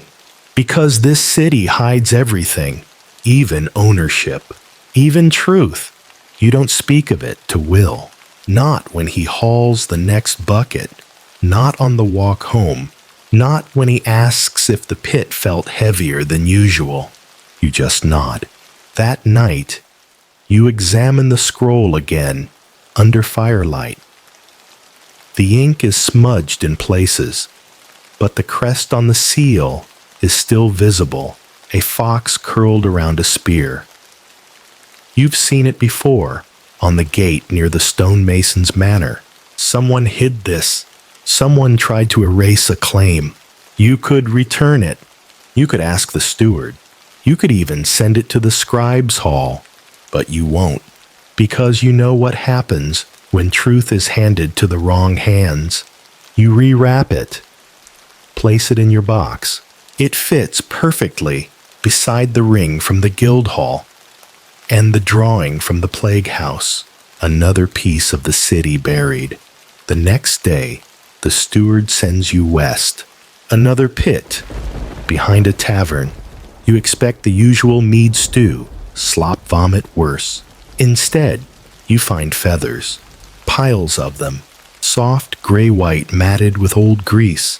It smells like birds died here decades ago and never left. You wonder idly if someone used the shaft for butchering. A backroom slaughterhouse, maybe. There are knives in the waste. 3 of them. Dull. Rusted. But clearly once sharp. Will watches from above, leaning on the beam. You all right? You nod. But you're not. Because as you reach for another scoop, your fingers graze something wrong. Not a bone. Not cloth. Not wood. You scrape gently. It's metal. Thin. Flat. With holes along the edge. You clean it slowly. A mask. A metal mask. Shaped like a face but warped with heat. The eye slits narrowed. The mouth a gaping oval. You hold it up to the light. Who wore this? Why was it buried? Historians still debate the use of iron masks in medieval punishment. Some claim they were for criminals. Others for plague victims. Others say they were ceremonial, meant to conceal, not condemn. You don't know which this is. But you know one thing? Someone wanted it gone. You wrap it in cloth. Slowly. Gently. And you keep digging. You finish the tavern pit after 2 more hours. Nothing else unusual. Back home, Will is quiet. You notice he watches your satchel more now. Not suspicious. Just aware.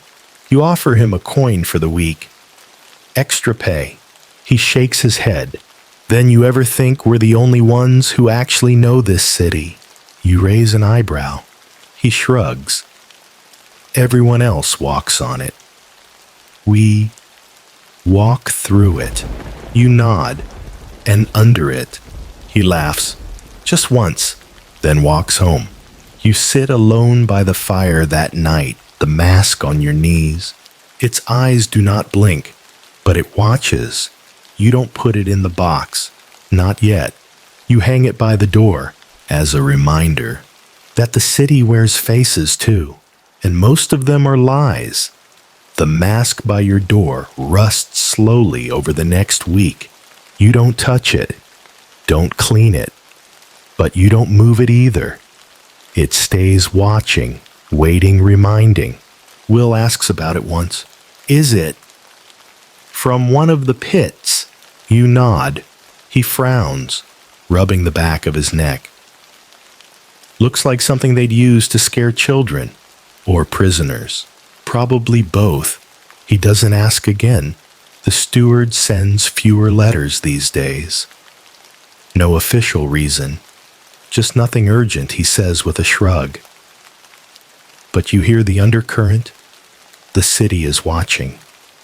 Or someone in it is. Still, the pits don't clean themselves, so you take smaller jobs. Ones that don't need chits or permissions. The kinds of places where the filth builds quietly like dust behind an altar. Forgotten corners. Narrow alleys. Old cellars that haven't seen a bucket in years. One such place lies beneath the tanner's quarter, not the main yard. Not where the hides hang in rows, like silent flags of suffering, but behind it, past the vats, where the runoff collects in a stone trench, half covered with a warped wooden lid. You open it, the smell doesn't hit you. It settles on you, slow, heavy, like wet leather and blood. You light your torch, climb down, and begin. This pit is shallow, but strange. The waste here isn't just human. It's chemical, laced with lime ash and something you can't name. Your eyes water. Your nose burns. Even the flies stay away. You work quickly, but by the third bucket, you hit something firm. Square. Unmoving. You dig around it. It's a crate, sealed with tar, heavy. You call for Will. He lowers the hook. Together, you haul it out. Neither of you speaks. The crate has that feeling, the one you've come to know. A weight that isn't just physical. You pry it open. Inside, bundles of parchment wrapped in wax cloth. Scrolls. Drawings. Numbers. Diagrams of what looks like machines. Levers, gears. Will leans over your shoulder. Plans. You nod. But for what? The diagrams are technical. More advanced than most anything you've seen. One shows a shaft connected to a bellows. Another, a series of cogs driving a vertical lift. A lift from underground. You exchange a look with Will. Secret entrance, he guesses. Or escape. He whistles low. Someone buried this for a reason. You wrap the plans again. Return them to the crate. You don't take it home. Not this time. You bury it again. But you mark the spot with a chalked X under the trench lid. Just in case. Not everything needs to be carried. Some things only need to be known. That night, back at your quarter, your daughter asks about the smell on your coat. You pause. Then say, Tanner's yard. She wrinkles her nose. Worse than usual. You nod. Truth often is. She doesn't quite understand, but she nods anyway. Your wife doesn't speak at all. She watches the mask. The way it tilts slightly in the breeze from the chimney flue. You think she wants to ask about it, but she doesn't. She just puts more rosemary on the windowsill. The following morning, a letter arrives. No seal, just a folded scrap slipped under the door. It reads, "Stop digging where you're not paid to dig. You know what you're doing." So do we. That's it. No name, no mark. But the implication is clear. You're being watched, not just by neighbors, not just by the steward, by someone who knows what you're finding. You burn the note, but you don't stop. Because the truth is, you can't. The more you dig, the more the city gives. And the more it gives, the more you see it for what it really is, a mosaic of discarded truths. A tapestry woven from rot and regret. You think of the scroll from the South Ward, the masked face from the tavern pit, the drawing in the bundle from the plague house. These aren't coincidences. They're pieces of something larger. You just don't know what. Yet, that night you walk to the bridge. Alone, you stand at the edge and look down at the river. It runs slower now, thick with the melt of spring. You see bundles drift past cloth broken crates, a barrel with no lid. Somewhere in that water are the things you threw away.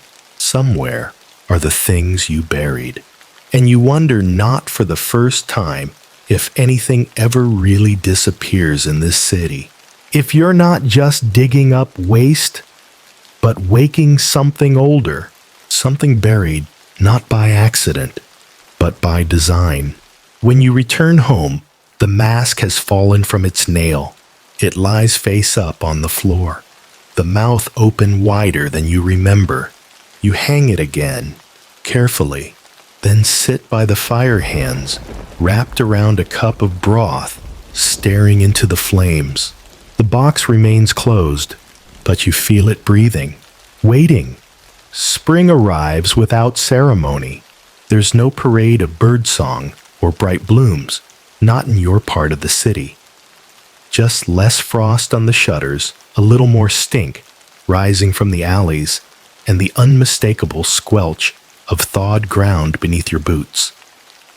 The filth breathes easier now, warmed by the sun, and that makes your job harder.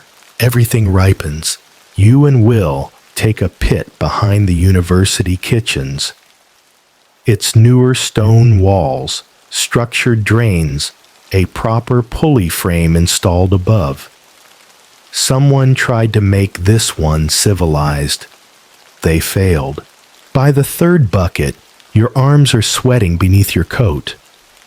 Will grumbles above about the stench, about the heat, about how professors can memorize Latin texts, but can't remember to empty a privy once a decade. You almost laugh. Almost. Because this pit holds something unusual. It's not the shape of the waste. It's the rhythm. Normally, there's a texture to it. Wet crust over thick sludge bones or broken crockery near the bottom. But this one is too consistent. Soft. Silty. Even somehow. And then your shovel catches. Not on stone, not wood, something yielding. You pull it up slowly. Fabric. Heavy. Waterlogged. You step back, call up. Rope. Fast. Will lowers the line. You secure the bundle and brace yourself as it lifts. He hauls, huffing, muttering, cursing at the pulley's resistance.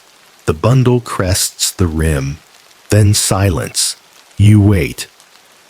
While nothing. You climb fast. Too fast. At the top, you find Will crouched over the bundle pail. He's pulled the cloth aside. Inside a robe. Crimson. Silk. Embroidered with the university's seal. Wrapped around a skeleton. Small. Delicate. Hands still bound with twine. You look away. You don't need to know who it was. Not really. You wrap the cloth again. Tight. No words pass between you and Will. You return the bundle to the pit. Not to bury it, but to make a choice. Do you report it? Do you tell the steward, the authorities? Will looks at you. Not for guidance, for agreement, and you both nod. Together you rebury it, because some stories, some tragedies, were never meant to be dug up. Historians still debate whether universities in the Middle Ages were complicit in certain disappearances.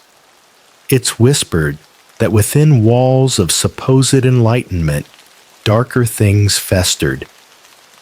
Secret societies, private punishments, quiet erasures. You've seen enough to believe it.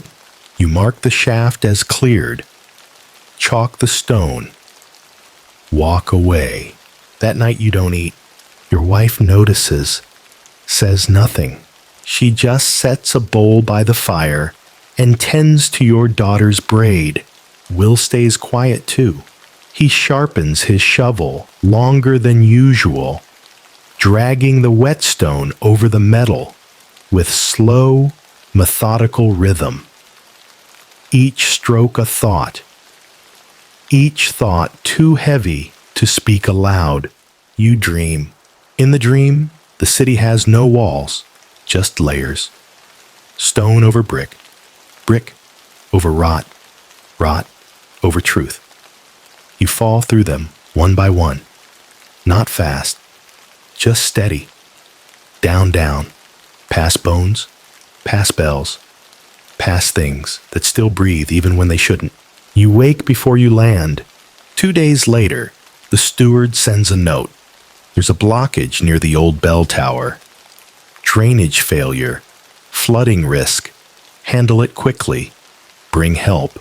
You consider declining, but you don't. You gear up. Will meets you in the alley already packed. Neither of you mentions the pit behind the university. Neither of you mentions the bundle. You work in silence now. But it's not empty. It's shared. The bell tower pit is old, built before the city's current grid. Circular. Bricked by hand with mismatched stones. It smells like time. You descend first. The pit is half flooded. Standing water. Sludge rising in slow bubbles. You test the wall. Slippery. Still holding. You begin. The first few buckets are easy. Then your shovel scrapes something flat. You lift. A mirror. Cracked. Gilded frame. Heavy. You stare at your reflection. Bent. Flickering in torchlight.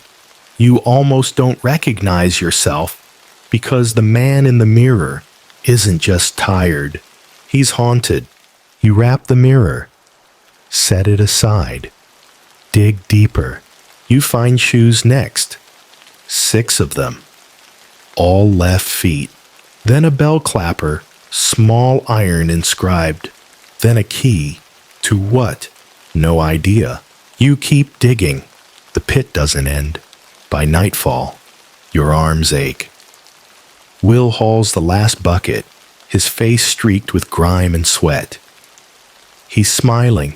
I think he pants this one's finally done. You nod, but in your gut, you're not so sure. Back home, you open the box. You place the key beside the mask, the bell clapper beside the ring. The mirror stays wrapped. You can't look again. Not yet.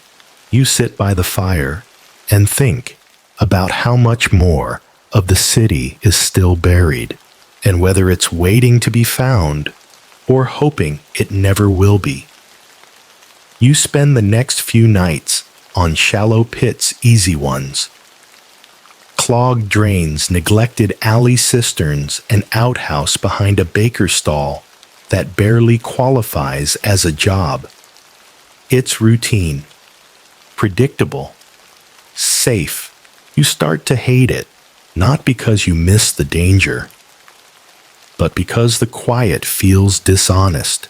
The city's still holding its breath, and you're waiting for it to exhale. Will notices. He doesn't say anything, but you catch him watching you longer these days. When he lifts buckets, he checks your eyes. When he rinses tools, he hums less. He's waiting for something too. On the 5th night, the waiting ends. It starts with a knock, not your door, your window. You hear it just after the second bell. Soft, deliberate. You rise without a word. Cross the room. Slide the curtain aside. No one, just a note. Tucked into the windowsill with a bone pin. You unfold it by firelight. Stonemason's quarter. Old grain vault. No steward, no questions. You'll be paid in silence. Your wife watches you read it. She doesn't ask. She never does anymore. You arrive before dawn. The grain vault is half collapsed, a stone building folded in on itself, its roof warped like soft bread under too much weight. The outer wall bears the faded sigil of a long-dead family, a pickaxe crossed with a sheaf of wheat. No one's lived here in years. Will is already there, crouched by the broken gate torch, burning low. You sure about this? He asks. You shrug. Doesn't matter. He grins. Grim. Resigned. Then let's see what the city forgot this time. The vault pit is hidden under what used to be the mill room, a trapdoor nailed shut from the outside. You pry it up. Beneath a ladder, rotted slick with moss. The smell rises slowly, earthy, sour, old. You descend, carefully. The chamber is wider than expected. Not a pit, not quite a tunnel. A holding room, maybe. For runoff. For storage. For secrets. Your boots splash. You light your second torch and scan the space. And then you see them. Crates. Dozens of them. Stacked against the far wall. Some open. Some broken. All marked with the same sigil. A circle within a square painted in dark red. Not familiar. You approach the nearest. Inside bottles. Sealed. Labeled in Latin. You open one. The smell is sharp. Chemical. Medicinal. Will opens another crate. Inside ledgers. Pages eaten by time, but still legible. He reads aloud. Dosage. Transport. Recipients.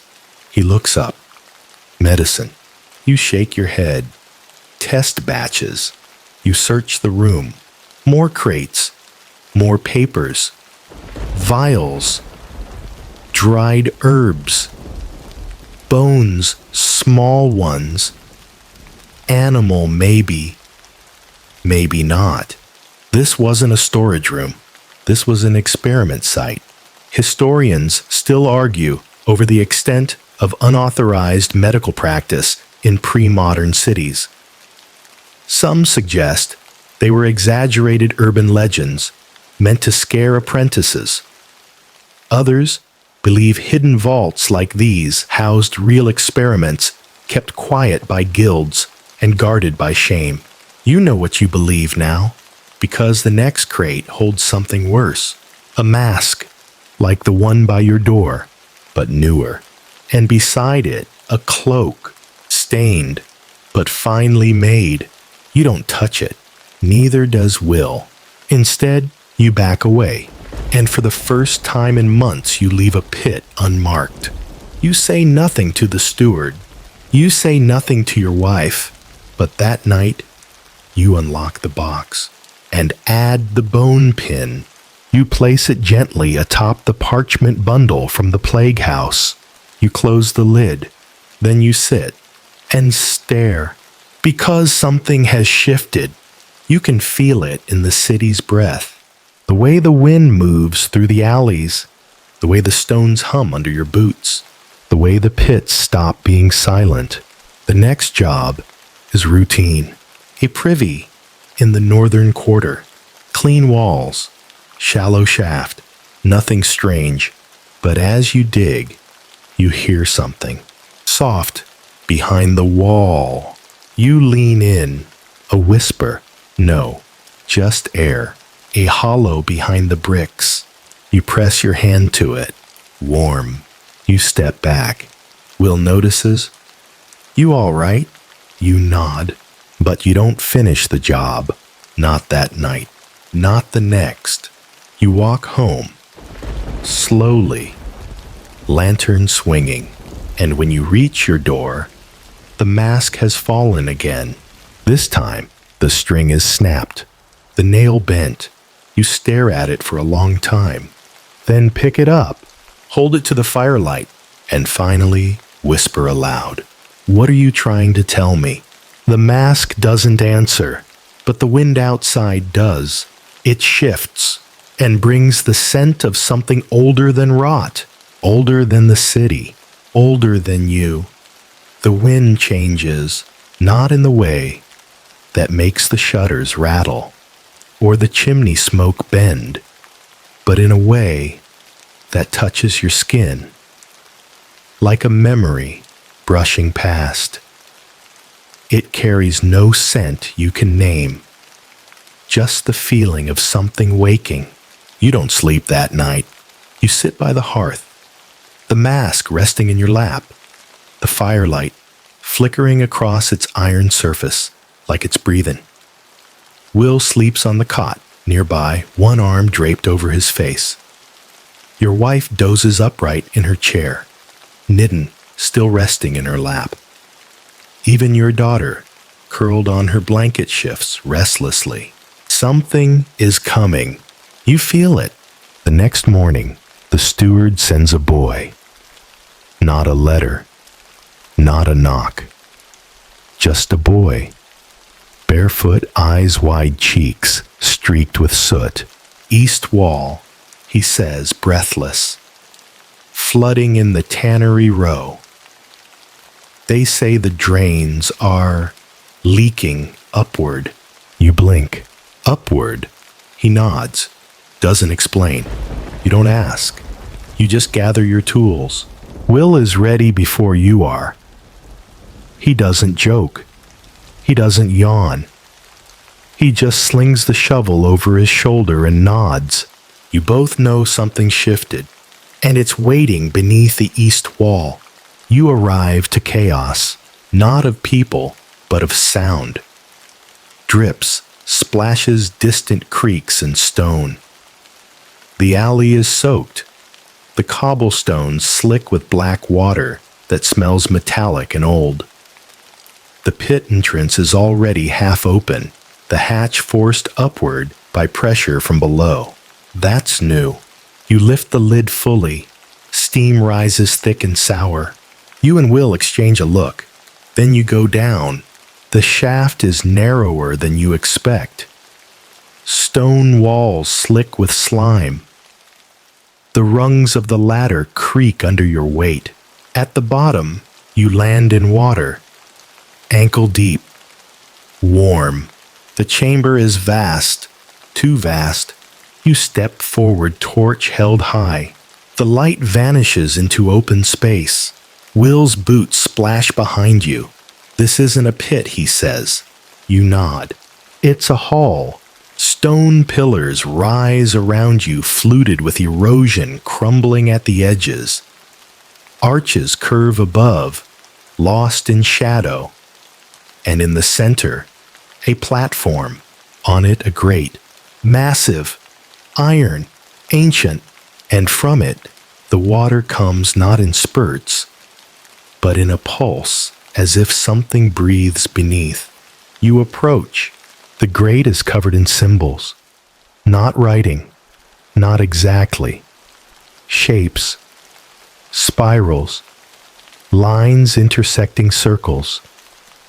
You've seen similar marks on the crate in the stonemason's vault. On the cloth pin. On the wall in the guild pit, half washed away by time. You crouch. The water laps at your boots. You press your hand to the grate. It's warm, not from the water, from underneath. Will whispers, "We should go." You agree, but you don't move, because you feel it. Not fear, not danger, recognition, like this place has been waiting for you. Historians still argue whether large underground chambers beneath medieval cities were intentional. Some claim they were storm cisterns. Others say forgotten catacombs. But none explain why some of them were built deeper than wells, with no ladders, no drains, no records. This isn't a pit, it's a threshold. You back away slowly. Will follows. The torch flickers as if protesting. You climb, seal the hatch.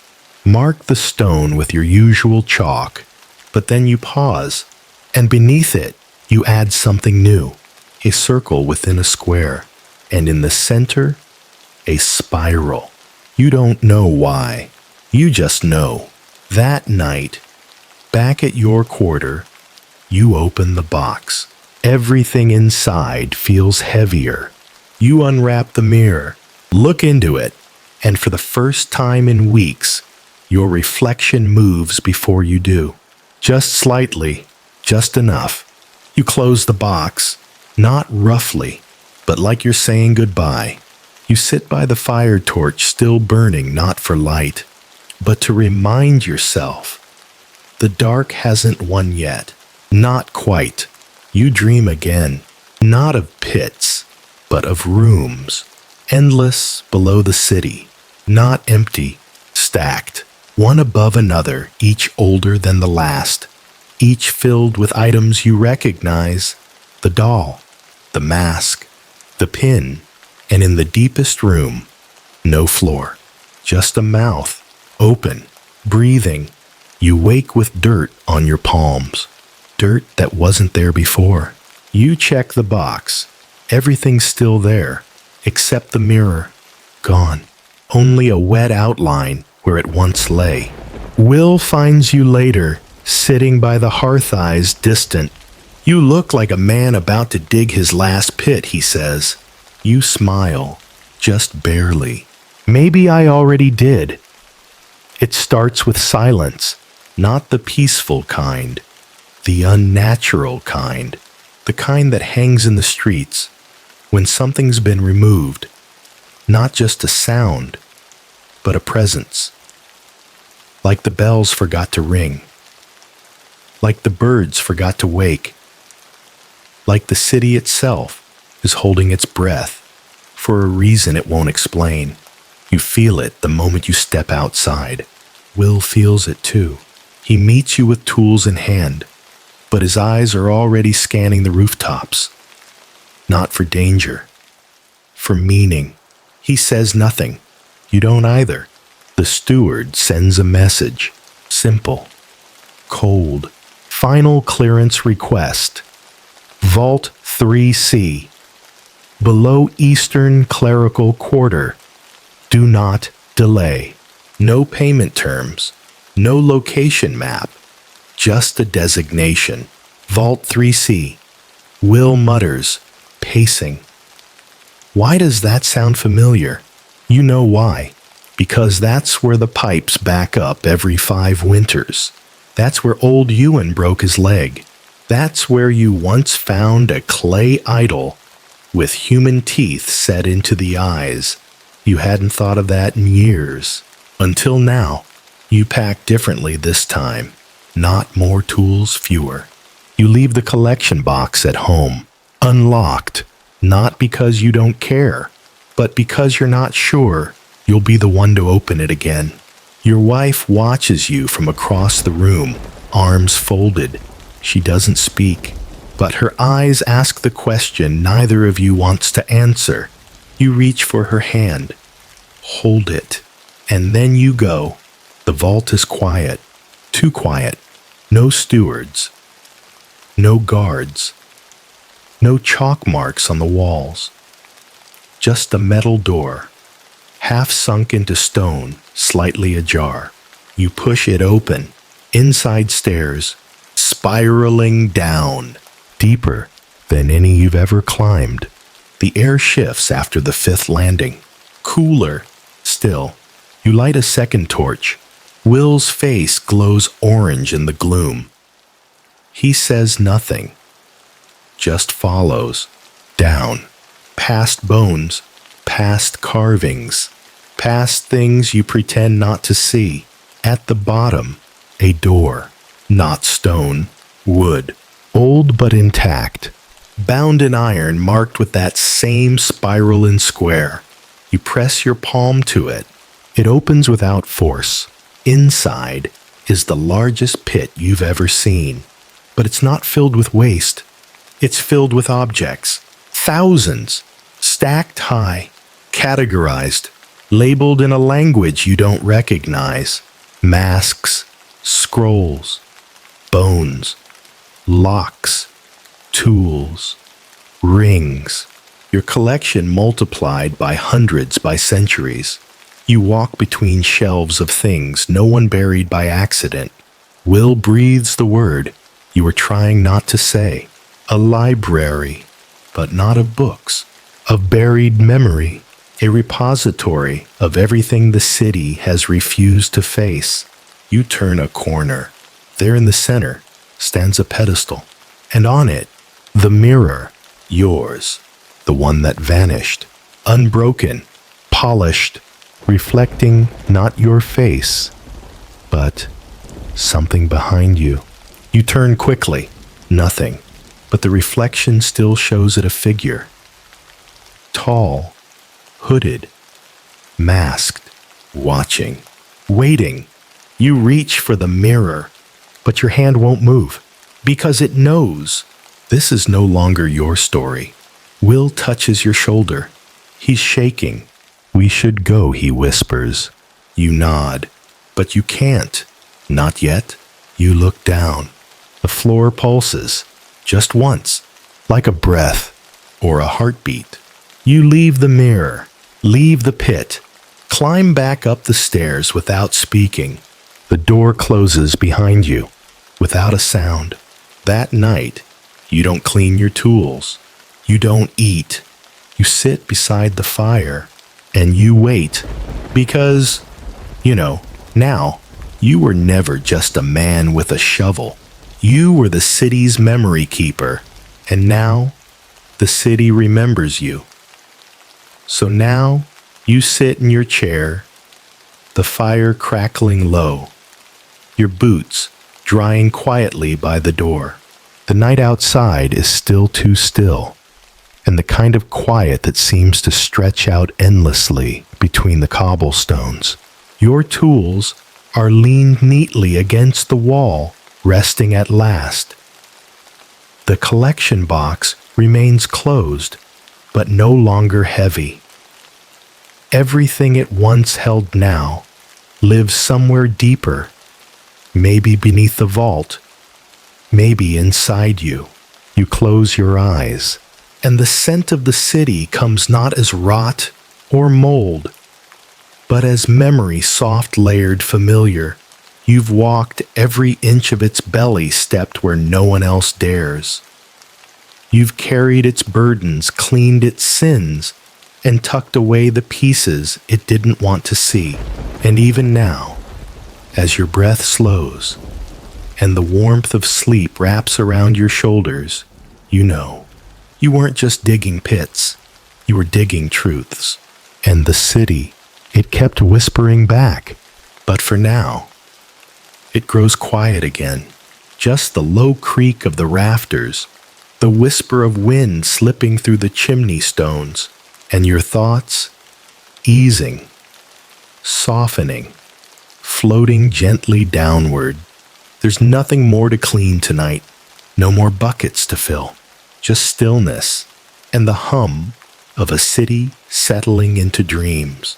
You breathe deep and let it take you down, down into peaceful dark.